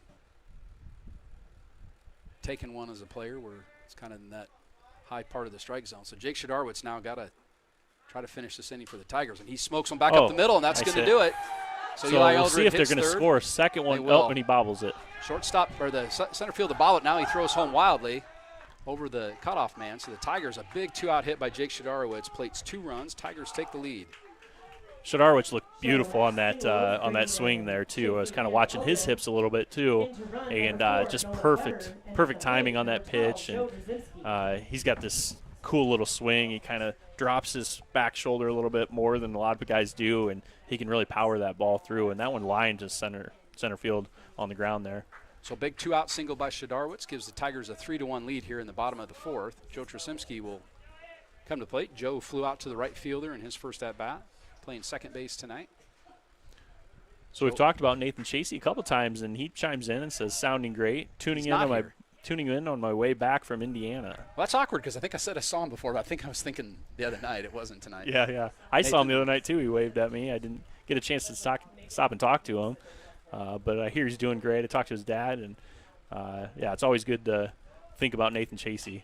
Trzymski hits that one high in the air. It looks like first baseman Berg is going to have a play on it right in front of the Tiger dugout, and he squeezes it for the 3rd out. So Trzymski flies out to foul territory. The best mullet on the Gilbert team flies out to the best mullet on Van Meter's team. It's called a mullet fly out. Nolan Weber, we want to mention him. He came into courtesy run for the catcher, Shadarwitz. Nolan Weber, a freshman that's going to play a lot of ball for the Tigers in the next few years. So the Tigers played 2 in that inning, take the lead on senior night. Played at 3. Played at 3 runs. That's right. It was 1-0 going in that inning. Yeah, Tigers good inning. Good job by Shadarwitz to score 2 more, and great job by Chasey to start off with the hit, and good job by Tucker Hansen to get it walked to start the inning too. It's always good when you got your leadoff guy to get that, one of your leadoff guys to get that walk there. Yep, good at bats by the Tigers that inning, and good timely 2-out hitting, situational hitting by their catcher. How do you think Nathan Chasey gets back from Indiana? Is he driving back and forth? Jeep? You say Jeep? Yeah. He's in a Jeep. I'm going to say he's taking sure hope Amtrak. I'm sure hope he didn't text on his Jeep while he's driving there. He's with his parents. Oh, okay. All right. I see. Are they playing baseball there? Do you know? I have no idea. Is he practicing baseball or playing baseball at all? Or in Valpo, did we figure it out finally? God, what did we say about 20 times? Vanderbilt is what I'm saying. Yeah. So this is kind of an interesting stat. We were talking about Bob Feller, pitchers. Bob Feller had 22 games in his career where he pitched on 1-day rest. Jeez. His record in those 22 games, 14-5, 3.47 ERA, and 12 complete games. Things are a little different now than they were back then. Now 100 pitches, you're long gone. Feller pitched on 1 day's rest. Those of you that were listening yesterday, you'll know that I had no idea who one of the guys is. Was Blue his last name, I want to say? Dang it, now I'm going to forget. Vida Blue. Oh, yeah. And I had no idea who that was. I looked at his stats. Byron goes, "You got to check out these stats." The guy pitched a ton of games. He was a rubber arm pitcher. Jeez. One of the interesting things about him is he had his first name on the back of his jersey. Did Byron say that? He always No. had Vida on the back. He No, didn't have that's blue. cool. So that ball in foul territory. We have no idea if Eli Eldred got to it. By the reaction of everyone, it doesn't look like he did, and they throw in a new ball. I think they told him to climb the fence, and I don't know if he did or not, but good effort by Eldred over there anyways. Vanderpool in the game at second base for Trzymski. We can only assume that Joe Trzymski headed to Great Clips to get his mullet prepped for the rest of the season.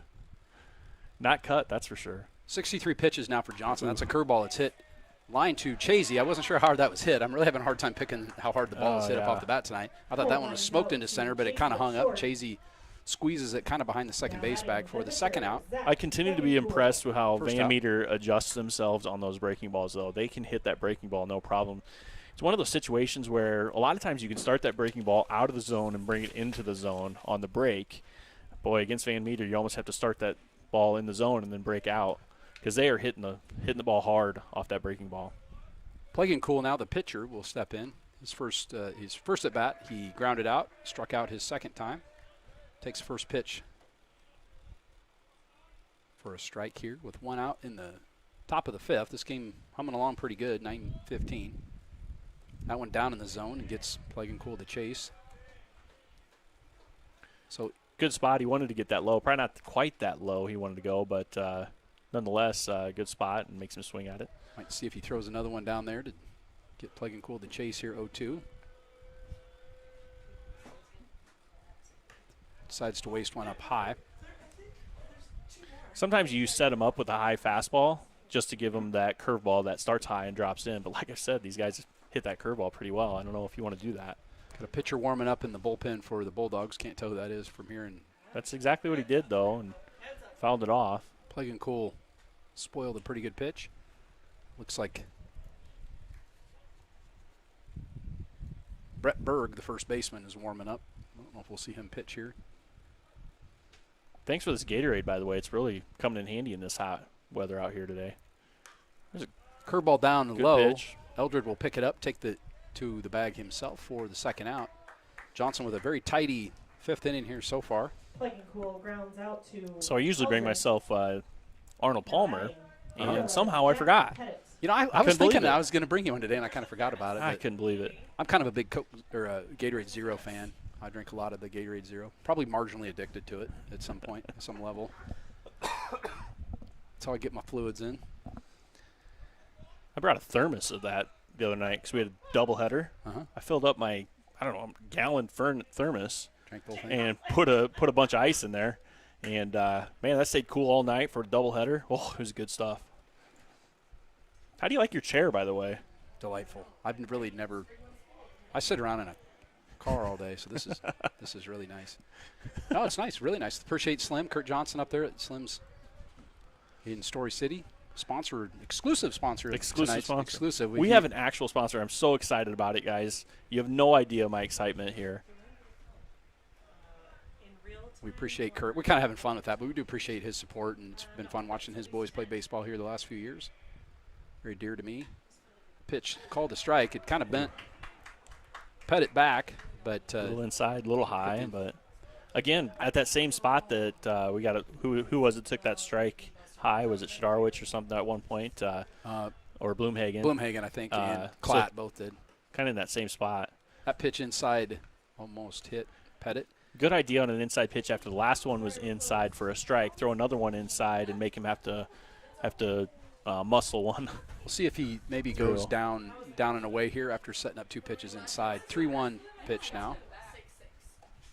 That's going to be called a strike. Top half of the strike zone again.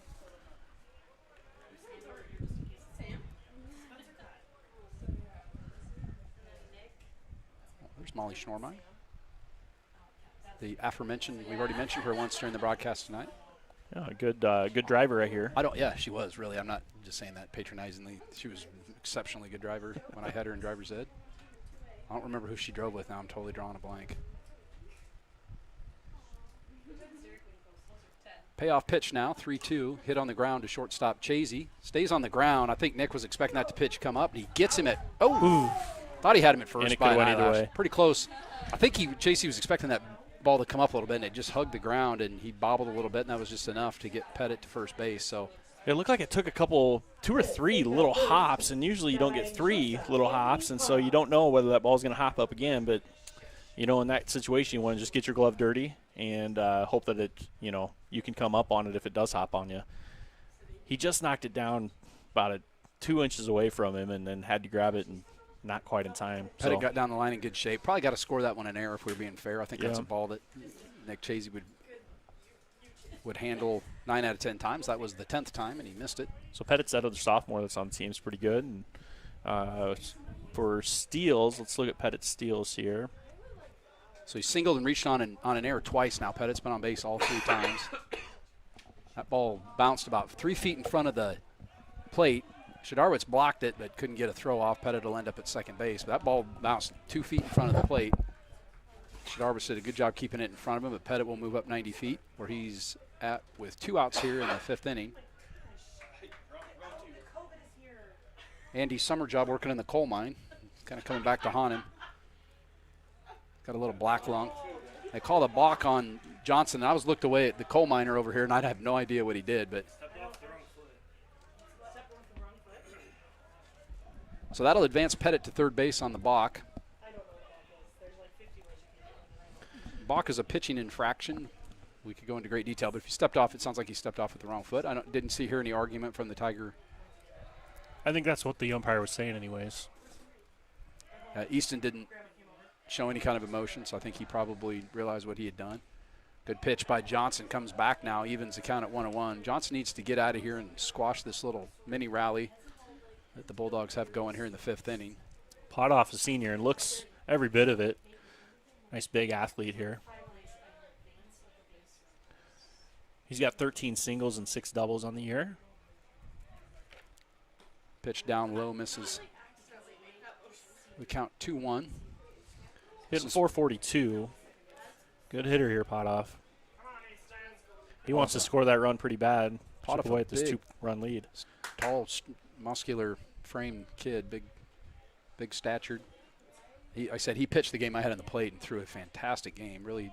Did you say he was their second pitcher, probably? Well, so I asked one of the kids who was their number good one, and he pitch. said really the kid who's starting tonight, Pleggen Cool, and him are kind of co-number ones. They're both, he said these are our top 2 pitchers clearly. So I don't really know who the number one is. He said it could be the other one. That's a good thing to have. Yeah, if he's not their number one, I was kind of going. And then I saw the kid pitch second. I'm going, they're both pretty good. He throws a little harder than the left-hander. That ball hit on the ground to Vanderpool. High hop. And Sam makes a nice play. That ball came up. Originally thought that was going to be kind of a worm burner on the ground. It popped up, and Sam did a good job catching it up around his shoulder, and he'll fire over to Eli Eldred to retire. That really would have been disastrous. That would have played it a run here. Yeah, I don't know what's going on, but it seems like the ground must be hard and dry because they are hopping off the ground. And that one even hit the dirt and hopped up. Yeah, So it looks dreadful. This is I just said this spring, I think I told somebody this is the best this field has ever looked in probably April or May. And now this is one of the worst it's looked. And it's just because it's so dry. I haven't mowed in a couple weeks, and I don't know if I'll have to do it. So I don't know if you know talk about Bob Feller. We talk about seniors. Bob Feller died 10 years ago, so he's no longer with us. But Bob Feller may not know this about it. He was a very intimidating guy. I don't know if you know who Steve Dace is. He's a local radio personality in Des Moines. Did sports radio for a while, and he got to interview Bob Feller. And if you've ever heard him talk about that, it's hilarious. Oh, yeah. About how intimidating Bob Feller was and just really not the most pleasantly dispositioned guy. Yeah. I went to the museum to get some autographs I've never from been Feller there. and who was there? Raleigh Fingers was there with his mustache. Yeah, a little curl on the mustache.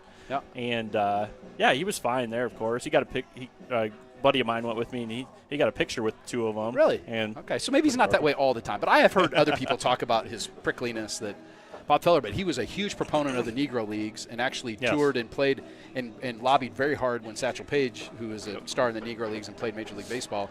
He said that kind of came from his time fighting with the military, military with them, and so I respect that a lot. I don't think Bob Feller was a bad guy. He just wasn't like the most tender, loving kind of personality. And I've read that from other people, not just Steve Dace, but he's the one I've heard tell the story about how like he was stuttering. He was so nervous that Bob Feller made him nervous. So they do go with Berg on the hill now. He's going to move from first base. We'll see if we can figure out. It looks like number 15 has come in to play first base. I think he came from the bench. And then 15's Pregame Trudeau. Cool is now in center field. On my roster, 15's Trudeau, a sophomore. And he has not he's coming from the bench, so I'm going to guess. Yeah, his pants are way too clean. They may have moved some guys around. We're not really sure, but if you're listening from Van Meter, you probably know what they did. But Berg, the Husky first baseman, number 12, is now on the hill, the right-hander. He's going to throw one into Spencer Klatt. First pitch strike there on the outside corner. Coming in off to pitch, that's always what you want to do on the first pitch is throw a strike. It doesn't look. We don't have a scouting report on Berg, but he just kind of rears back and throws it down the middle. He throws another strike that Klatt fouls back to the screen. Klatt was our slimmest player of the game the other night.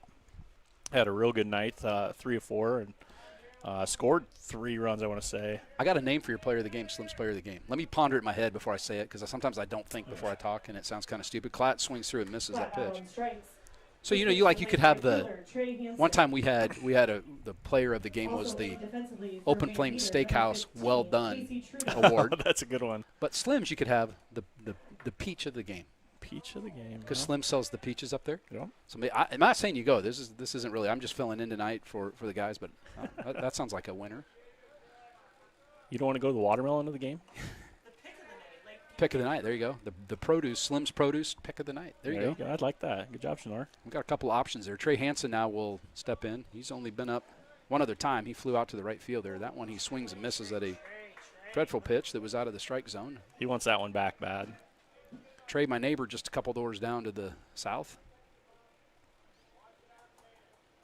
Berg with a pretty tidy inning so far. Throws that pitch way outside trying to get Hansen to chase, but he lays off. The other Hansen, Tucker, will wait on deck, number 6. Yeah, it's nice to have Trey Hansen in that 9 spot, being a speedy guy he is. Ooh. Curveball. Hansen looked like he wasn't sure on that. It was called the ball. It looked like a pretty good pitch from here. I've had a really bad night, though, trying to judge where pitches are. I should probably just not do that. As an umpire and as a broadcaster, I can't really tell from here. Hansen smokes that one on the ground, but it's going to be just wide of first base. Foul. Scathing liner. Scorching. I think that's what I meant to say. Yeah, I don't know. And then I doubled down on scathing, and that was a big mistake. When you don't know here's the rule of broadcasting that I don't know. I'm an amateur. Mm-hmm. This is the first time I've done it. If you say a word and you don't really know what it means, don't double down on it. Yeah. Just say So you back made a off mistake. those. Is that what I said? 2-2 pitch now. Swung on and missed by by Hansen. Berg strikes out Hansen for the second out in the inning. So Nathan Chasey, who's driving from Indiana, said he had orientation at Valpo. Uh-huh. And his parents are driving, so he's staying safe, always does. Good drivers. His dad is the general manager at Deary Ford. Dodge. Deary Dodge. Dodge Jeep. I believe they sell the Jeeps out there. That ball's hit right back to They'll get Berg, you whatever he's vehicle going to come you in want. and throw a 10 or 11 pitch inning. Berg really looked sharp that inning and got the Tigers 1-2-3. Tucker Hansen. Hansen grounds out to Berg to bring it into the bottom of the 5th. No runs, no hits, none left on for the Tigers. So Brett Berg with a very tidy. In the top of the 6th. I'm thinking about buying a new car. Wow. I got the Toyota Camry 2008. They'll last forever, though, 120,000 miles. You could drive those a while, you bet. But thinking I might have to run over to Deary, talk to him a little bit, get a Jeep. I kind of like the Tesla. Yeah. So that's kind of one of the things the driver's ed. I usually, as we're driving, I'm trying to get to know the students, say, hey, you got a car yet? You're going to drive when you're 16. I ask the kids of this lot. No, I haven't got one yet. I'm probably going to get my brother. Blah, blah, blah. And I go, so if money wasn't an object, you could go buy any car. What would you buy? Almost every kid this summer, Tesla. They all want Tesla. I love it.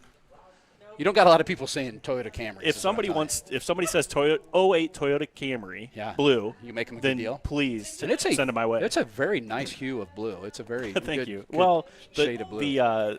The dealer there, salesman, found out I was a Cubs fan, and he goes, "Oh, I got a Cubs blue Cubs car." blue. That is a good looking think car. he might have And sold when me I on see that color, any car now, I always look, see if I see it's my friend Andy to kind of wave at you if I see you. I probably see me. I've driven through your neighborhood a couple times in the last couple weeks. Sometimes I do Northridge Heights is kind of my neighborhood that I do residential driving, but I go through Bloomington Heights once in a while. Yep. So Easton's at 80 pitches now, going into the top of the 6th. 3-1 lead for the Tigers. as you can see on our beautiful scoreboard on the picture, it's kind of shaking. That's maybe me shaking. I don't know. What do you think? Could be the Nitty Gritty Dirt Band, Yes. the bass in the song. I shake my leg a lot. My wife actually I bet gets it's the very fan. angry at me I'm gonna when guess I. it's the fan. Yeah, it might be the fan. I had to put a fan directly on the video cards because if you guys have listened before, you know that every once in a while it just freezes up on us or you can't 'Cause hear of us. the We heat, start sounding like robots or whatever, and they just overheat. So I got the fan right on them for tonight because I knew it was going to be a hot night. The Bulldog pitcher will lead things off for them here in their half of the 6th inning. Tigers need 6 more outs without giving up more than 1 run to secure a really good win against the #1 team in the state. Good pitch. Who I don't there, think has curveball. lost a game. They've tied 1 game, or they Yeah. lost 1. They did lose to Trainer early in the year, and they've tied the one that I actually umpired where it got suspended due to lightning. Tied 2-2 with Woodward Granger. They're not going to make that game up, is my understanding. Normally, Throws another ties count as curveball. like a half of a win and half of a loss for seeding purposes. I don't know how you do that. And in the baseball. seeding this year or anymore though, they don't really go off of points anymore. Or I heard right, they just talk it out, don't they? There's Yeah. not any like RPI. There's no ratings percentage index for baseball. So Yeah. no, that's how they do it in football. It's an RPI. Yeah, It yeah. is. That's how they do it. So in baseball they don't do that. I didn't know that. Well, they used to do a point system, and if everybody's trying to play up a class because you got an extra point if you played up a class and won. Yeah. And so it was kind of starting to get a little unfair. So one of the things that I'll share with you, and I don't think Jeremy would mind if I share this, is what do you do now if you have a team, you've already seeded them, that ball's going to get hit on the ground to Spencer Klatt. He takes the nice big one hop. He'll fire it over to Eli Eldred for the first out. So what happens if you say, so we play Iowa Falls Alton, and maybe I shouldn't do hypothetically this way because I don't want to jinx us. Let's just say Team A and Team B because I don't want to mention any teams because then I might curse them. So Team A is seeded #1. Team B is seeded #8. What if seed #1 comes down with a case of COVID? They got to withdraw. Yeah, as far as I know. So do they reseed everybody, or does #8 get a bye? What I've heard is it's a bye, but that was is. just hearsay. No, that's Is what that I heard, true? and I Okay. said, well, that's not right. So in 4A, you know what that means in 4A? Whoever was Oh, number yeah. 8 that was going to play Dowling, they get a win in the first round, they get a bye in the second round, they got to win 1 game, and they go to the state tournament. Now, I don't think that's right. That doesn't, and I don't think that's likely in 4A. If you're an 8 seed, you're probably not going to win that, but you could. You never know. What if you got one good pitcher? Baseball, yeah, you never know in baseball. Hey, we've seen what one good pitcher can do in our years here. When back in the Joe Goodman days and Evan Yeah. Johnson, we've had some Oh, good yeah. pitchers here, and you can ride those ponies. That ball was fouled. It's 0-1 now with 1 out here in the Bulldog half of the 6th inning. Lays Ball, off. I think they're going to appeal. He should. Just lays If off. he would have on that pointed one. up at me, Yeah. I'm calling that one a strike. I thought he Pretty swung. close. That's really a hard though. I don't usually call it a swing unless I'm 100% sure that he swung. It was right. He was right down the middle. Usually, guys either say that the wrists actually have to break a little bit. Sometimes it's got to go, so far past the plate or whatever, extension of the arms or whatever. It's tough. It's a tough call for any umpire. So that'd be something as a baseball guy that I think that it appears to me in Major League Baseball at least. You don't see it in high school ejections on that, but in Major League Baseball, a lot of ejections related to check swings. Where the batter gets really mad because the umpire either didn't appeal or they did appeal, calls it a strike or didn't whatever. And I would think if you broke down the list of reasons, 2-1 pitch now hit on the ground. Klatt will go to his left. He misses it. It's going to go make it to the outfield. That'll be a single for. Yep, right in the gap Lundgren. between third and short there. So good at bat. Lundgren singles. Now For- batting third baseman, was it Lundgren? Colby Bowd. So how would you fix that if you were going to say, how can we cut down on the number of disputed check swings? Lundgren. Like, could you further define that, or do you? I think they should Jeez. call it a strike more often than they do. It really is a huge advantage to the batter if he can, and they don't call that a swing. So I'd like to see him just say, nah, you went around far enough. Like that would definitely 100% of the time that would have been a swing. That's Yeah, that's how I'd fix it. You break that back shoulder a little bit, Yeah. or that back elbow. I mean, that back elbow's bent. If you straighten that in any way, maybe. I don't know. Pitch misses low and outside here. 1 out now, runner at first for the Bulldogs. They got to get 2 runs. They got so you don't 2 see how innings to do it. So they try to get 1 here and then 1 in the. They So- got a pitcher that just came in for them that pitched really, really well in their last half of the inning. So you kind of think your pitcher's going to keep you in this game. They may just try to manufacture 1 here and then try to get another one in the 7th and hope for the best in extra innings. Johnson will fire over to first, but no tag even applied. So Thanks for Boog's letting me a help you senior tonight. here. This has been kind of fun. I've Oh, enjoyed yeah. this. No, it's nice to have you on the radio. I remember listening, many years ago, honestly, when you first started. And so it's fun to hear you back here Yeah. for sure. Well, it's- Appreciate you coming and accepting the invitation. High fastball misses from Johnson. Johnson looks down at the mound. Maybe he having some footing. By this time in the game, you had a left-hander start for them, so you got different landing points, and the mound can get pretty chewed up by this time of the game. And Easton Johnson's his landing spot might be pretty close to Berg's. They're both big kids. Plegancool not nearly as tall as either Berg or Johnson. Johnson will peer over his left shoulder. Pretty conservative lead over there by Blongreen. Yeah, they haven't been taking big leads at all today. He's not going. They are not nearly as aggressive as the Tigers are. The Tigers have been super aggressive all season on the bases. So 90 pitches from Johnson, 91 that is. 3-0 now he's gone. I don't know that he's gone 3-0 maybe this whole game. I don't keep track of the count on mine, so I have no idea, but I don't know that he's gone 3-0 at all, or if he has, it certainly hasn't been more than once or twice. He'll miss that one. 4 straight pitches, missed the zone here, and we'll see. I don't know if we have anybody in the bullpen. It's kind of tough to see the bullpen over here. But Joe, let's see. Joe went out, so I wonder if Joe could be warming up. So that'll draw a trip to the mound for the Tigers pitching coach. So I thought about asking Tim Day, too. Nobody in the bullpen, okay. I thought about asking Tim Day, too.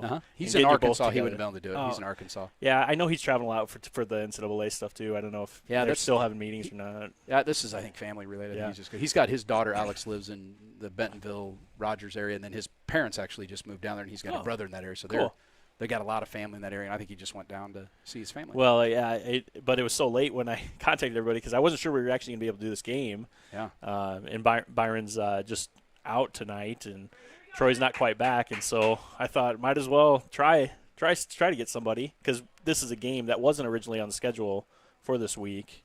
I'm not sure how that got on the schedule, but the schedule that Pizzetti sent out, I think last week or something, it didn't have this game on there. Is what I actually didn't know that there was a game, and so I was thinking it was Monday, Tuesday, and then I heard about Wednesday, and so. I'm glad I got you here, and I appreciate you coming and all that good stuff. It's been a fun game to watch. 2 really good teams going at it here tonight. A number 5 in 3A, and the number 1 team, the top-ranked team in all of 2A, is here. Johnson will miss outside, so he's missed on 5 straight pitches. And both these teams want this game bad with 1 week until districts are going to start playing. You want this type of game, this type of atmosphere. Yep. This is exactly what you want to get ready for postseason baseball. Very competitive game.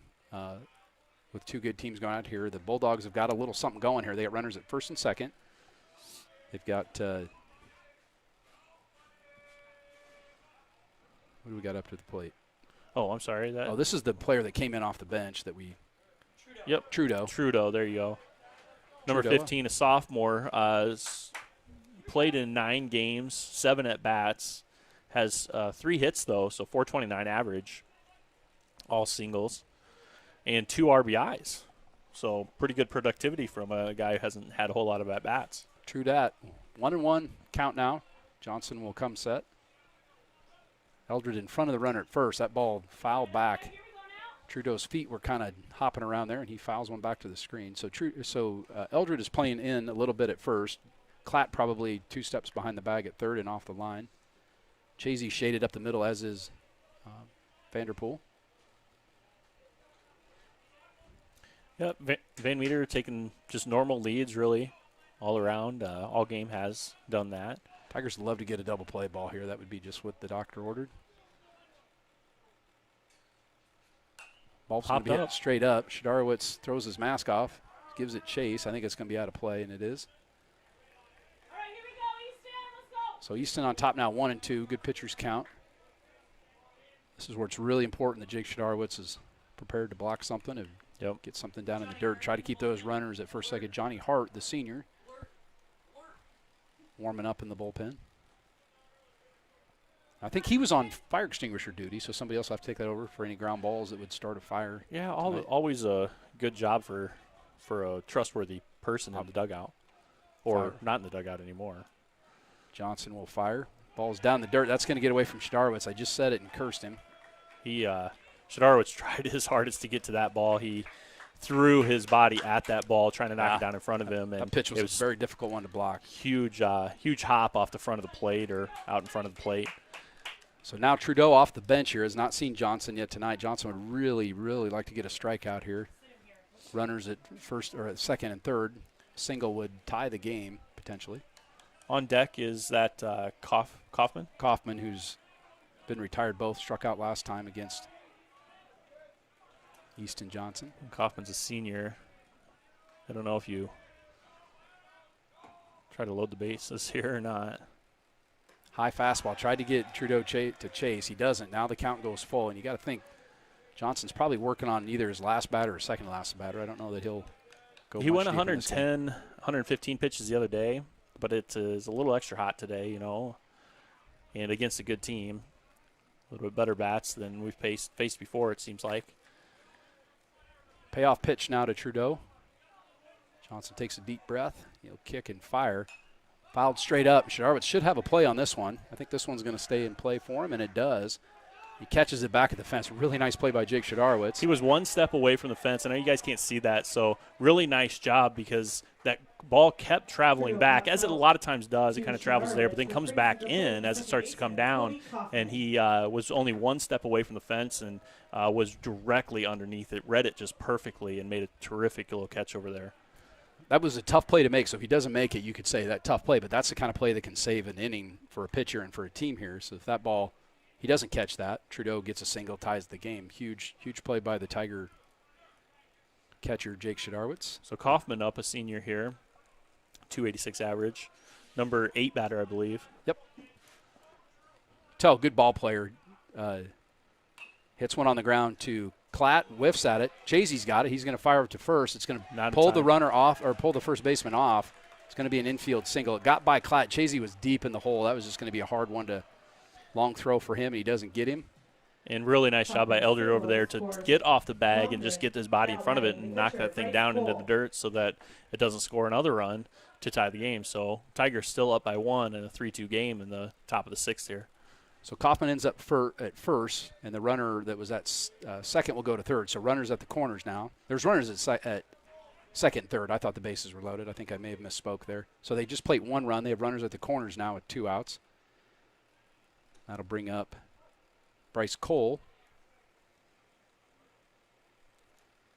Another senior on the team. The catcher, the number 9 batter in the order. Van Meter Bulldog catcher. See if Kaufman tries to get in scoring position here. Doesn't go on the first pitch. Called a strike from Johnson. Johnson at 102 pitches now in the top of the 6th. Johnny Hart in the bullpen, we've heard. Or Nuke Lelouch, as I like to call him, from Bull Durham reference. Maybe he'll hit the bowl. I watched that then. I was kind of missing baseball, so I actually watched like the original unedited. That movie was a little more. It's risque, isn't it? Yeah, it was rated R+. I kind of forgot. The language and subject matter is not a children's movie. Didn't have any children around to watch it with you, hopefully. Throws over to first, and Kaufman's back. It's probably my favorite baseball movie of all time, if I had to rank mine. Andy, what's your favorite baseball movie? Major League. Major League's good. Yeah. That'd be my top 10, but I'd definitely Bull Durham's number 1. Sandlot's probably my number 2. Jenny Schnormeyer, what's your favorite baseball movie of all time? Yep. Oh, League of Their Own. That's my top 10, too. I love League of Their Own. Got The Natural. Hard tag by. I'm not a big fan of The Natural, I got to be honest with you. I think I fell asleep. Eldred tag. It's a little artsy, isn't it? Not a baseball movie. It's more of an arts movie. Yeah. That was Schnormeyer will get this reference. That was Justin Walton-esque on the tag over there. Justin Walton used to just knock people out, tagging him at first. He played here about 10 years ago. Oh, yeah. He would literally take the breath out of kids. Kaufman with a huge lead at first, and he shuffles off, not going. That ball's going to be smoked into the right field corner, but right at Trey Hansen. And if that ball gets down, that's going to score 2 runs. So the Tigers had the defensive, they had the spray chart figured out there. They had Hansen right on the line, and he's going to catch that. Yeah, nobody's been able to hit it to that right center gap. It seems like if they're hitting it over there, they're hitting it down the line. So Tigers give up a run in that inning. They still lead 3-2. What a game, huh? This is what if we had said, what's this game going to be like? It's going to be back and forth, pretty close game, and Tigers are throwing their number one. It appears that at least they started their number one or number two, but kind of their co-number one, according to my scouting report. But Bird came in and pitched probably the best half inning of baseball that any of the pitchers have pitched tonight. Last inning, I think he threw 10 pitches. Yeah, he pitched really well, very efficient, and threw a lot of fastballs in his spots. A little bit different. He is just that type of pitcher that you want to come after. What's his name? Pluman. Plagencool. Because he threw a lot of off speed, and so I think Bloom does that here for him. Or Berg does that for him. Yep. Good job out of the pen for Berg, and we'll see if Tigers might have to go to their bullpen next inning. We'll see how they play it.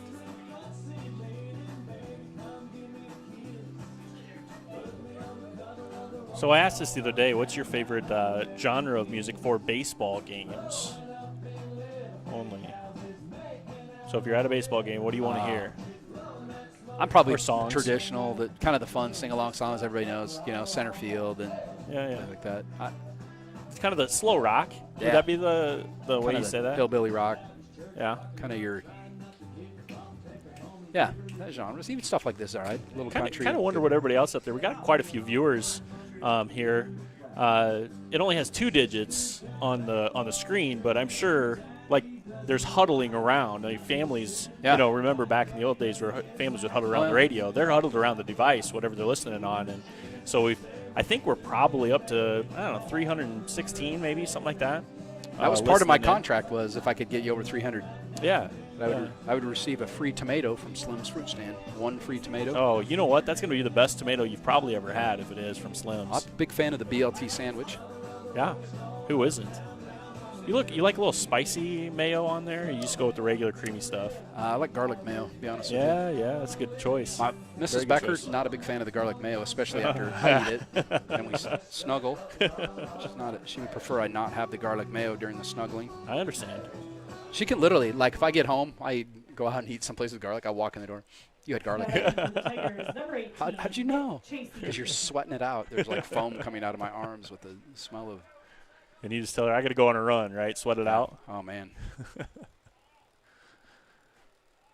So Nick Chasey will lead things off here in the Tiger half of the 6th inning. Chasey's having a great year at the plate. Be a nice tack on an extra run here, too, just to ease the tension. Pitch misses inside to lead things off here. It'll be Chasey, Easton Johnson, and Eli Eldred due up here in the Tiger half of the 6th inning. It sounds like runs to me. If you were going to create some runs, you'd probably send those guys up. Tucker Hansen would be the only addition I would probably make to that equation. That ball's fouled back over the softball field. No game over there tonight. Stacy Sneezik loaded up her squad, and a couple of school buses headed up the road to Roland, take to Hennessy Softball Complex there to take on the Roland Story Norse. I think their senior night tonight.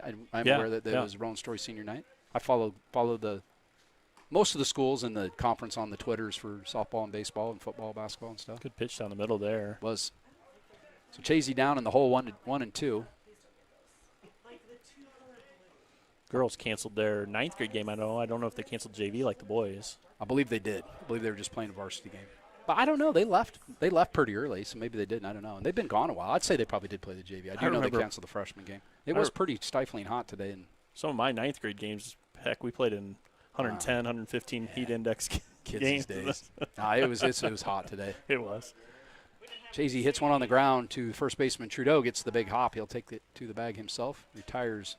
Yeah, he just got on top of that one and kind of inside. Didn't get the barrel of the bat on it. Chasey grounds out to Trudeau for the first out. A 3 unassisted to start things off here. Easton Johnson. See if Easton would help himself out here and smoke one into the pavilion in left field where there's.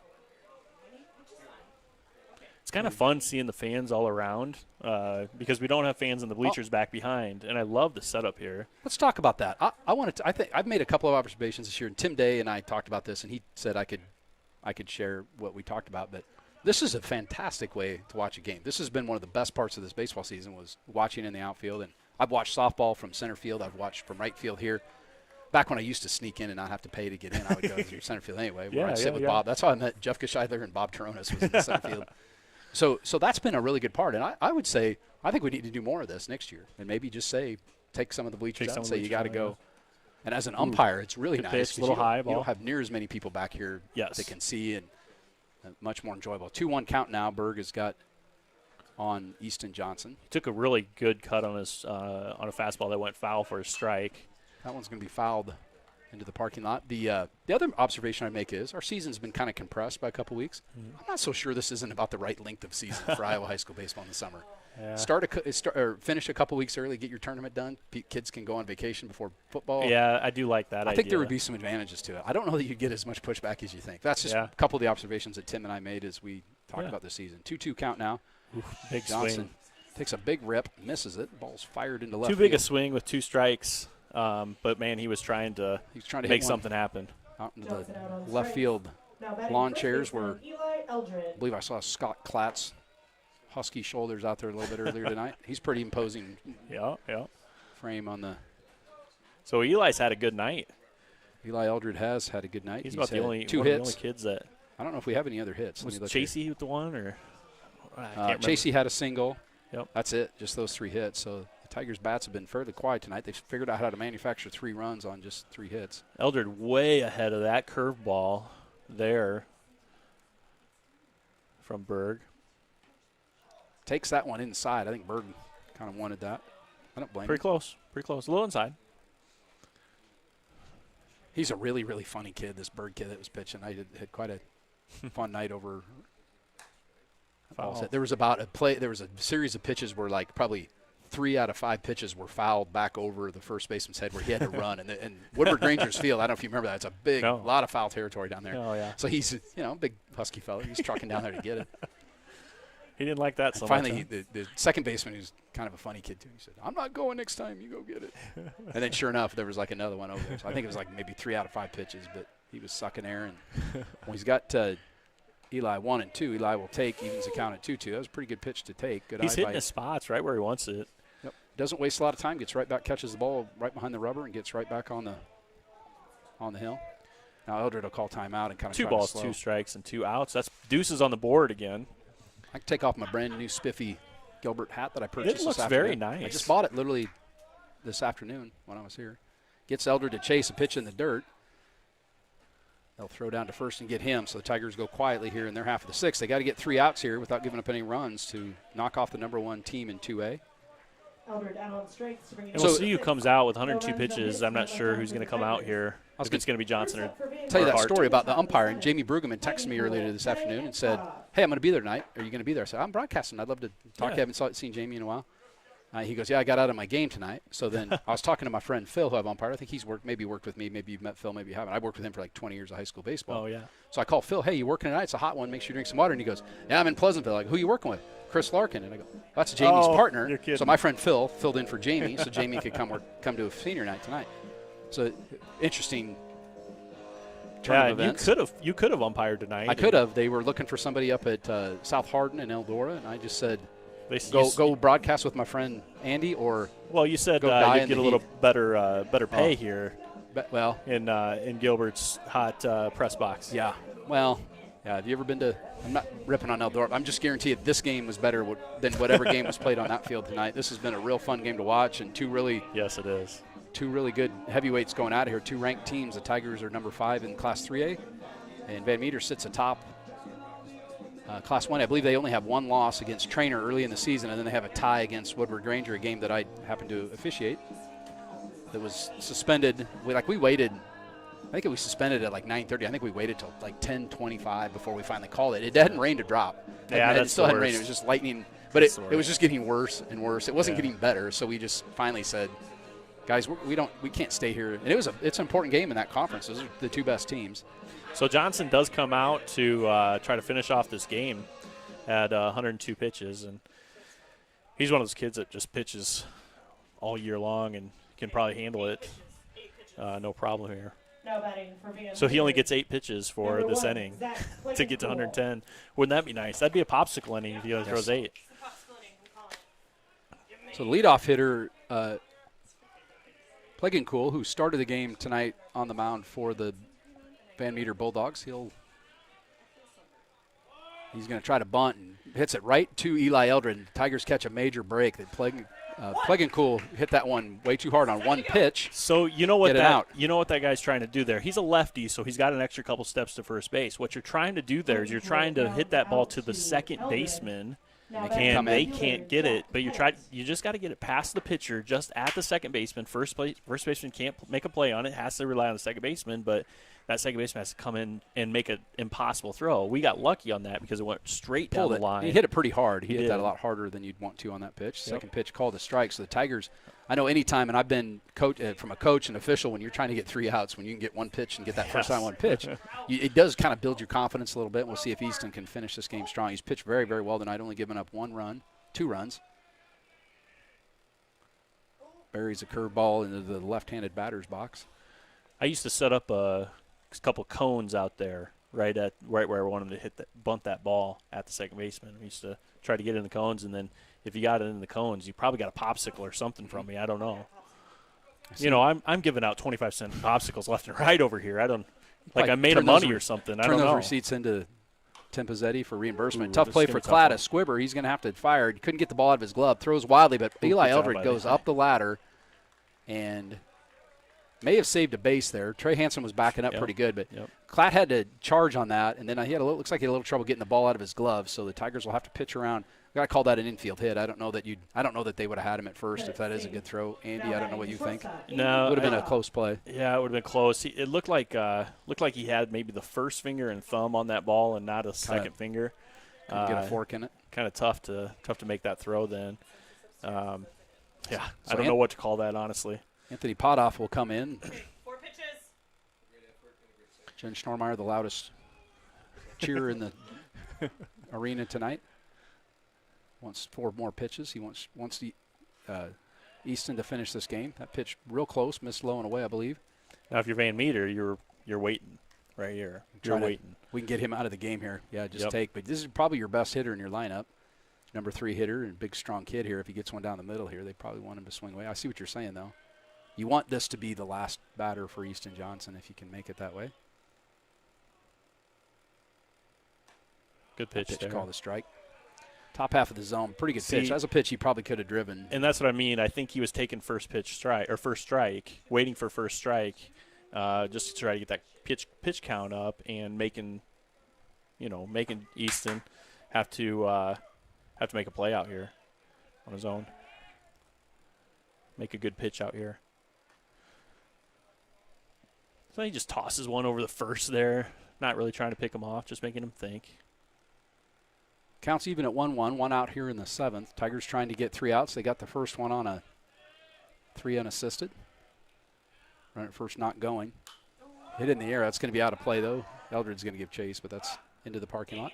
Okay, double play ball. This pitch. So that pitch was at the knees, just below the knees. One that I think a power hitter like this probably kind of likes a little low every once in a while to kind of get that thing up and drive it to the fence or over the fence. So he took a good hack at it and just got under it.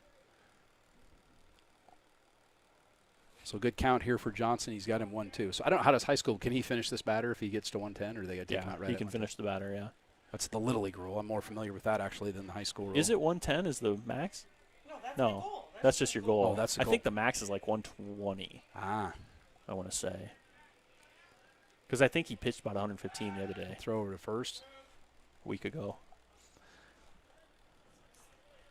That's Pettit at first. Seems like we've called Pettit's name a lot. Singled, reached on an error, and singled. So that's the reason we've said his times name a on lot. He's base, been yeah. on base all 4 times tonight. Kind of been a pest of Easton Johnson. Pettit not going. Hit on the Hit to ground to third shortstop. base. Could be a double play. He's going to kick the bag and throw to first, and that's going to do it. Wow, First, great job. Tigers turn the 6th double play, and they knock off the number 1 team in Class 2A in a really, really good baseball Yes. game tonight. A 3-2 game. If we were going to predict how this game went probably exactly the way we thought it would. I'm not sure I would have said the Tigers would get 3 runs in 1 inning, but I would have called a 3-2 game for sure, something like that.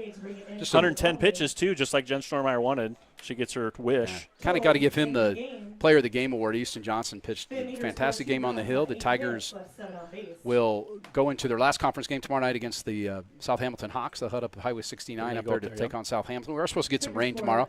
I'm going to say that might be a game. The conference championship's already been sewn up, so that game really doesn't have a ton of significance. But the Tigers will then they go to Bondurant Monday and then home against Hampton Dumont next Tuesday. I just looked at it this afternoon. So thanks for having me come. That was a really fun on senior night. Bryce Bruggeman, Johnny Hart. Yeah, thank you to the seniors. And Hudson Bellin and Isaac Rotman. We want to tip our hats to you guys here tonight. We appreciate all that they've done for our baseball program. And we do need a Slim's Player of the Game for the Do we both get a vote on this? And then yeah, and if we have to bring Stormeyer in, we will. But, if we don't have to, it'd be nice. Eli Eldred had 2 hits, and Easton Johnson. Yeah. I'd say between those two, Easton and Eli, I probably got to give it to Easton Johnson. He pitched a really good game tonight, and maybe we'll give a asterisk. Is that the first Slim's produce we give it to his son? That seems a little suspicious. Oh, yeah, that doesn't even – no, but he deserved it. He deserved it. Yep. Easton Johnson, a junior, headed to play some college baseball, really stepped up big tonight against a really, really good team, and only gave up 2 runs. And so Slim said that they're going to bring some T-shirts and stuff, and we could give T-shirts or maybe hats or anything else. He's going to bring some stuff to the player of the game. That doesn't ruin like their amateur stuff. Slims, and please do go out there, you guys listening. There the next couple days, I've got some highway driving. I like to stop into Slims and very clean restroom, and good to see my friend Kurt. They've been so busy though. The last couple times I've been in there, Kurt and I were talking about it last night. I don't get a chance to talk to him because there's so many paying customers, and he doesn't. He prefer I just stay away from his paying customers and not do it. So Andy, thanks for letting me come up. Thank you for coming tonight. The Tigers again win 3-2 tonight. Easton Johnson goes the distance, 110 pitches, which if you had 110 pitches in your pool, Jen Schnormeyer called it. That was going to be the number, and we do tip our hats to the Van Meter Bulldogs, a really good team. And they're gonna have a lot more success this year. They're going to win some games, and it was really kind of a privilege to get to call a game between two good teams like this tonight. I agree. So, thank you for coming, and please join us again on our next broadcast. Make sure you follow the Twitter account, GCSD, I think that's right, _broadcast on Twitter, and then on YouTube. Go ahead and hit subscribe on YouTube and hit that little notification button, and make sure you chime in next time, and we'll see you next time. Appreciate you guys listening.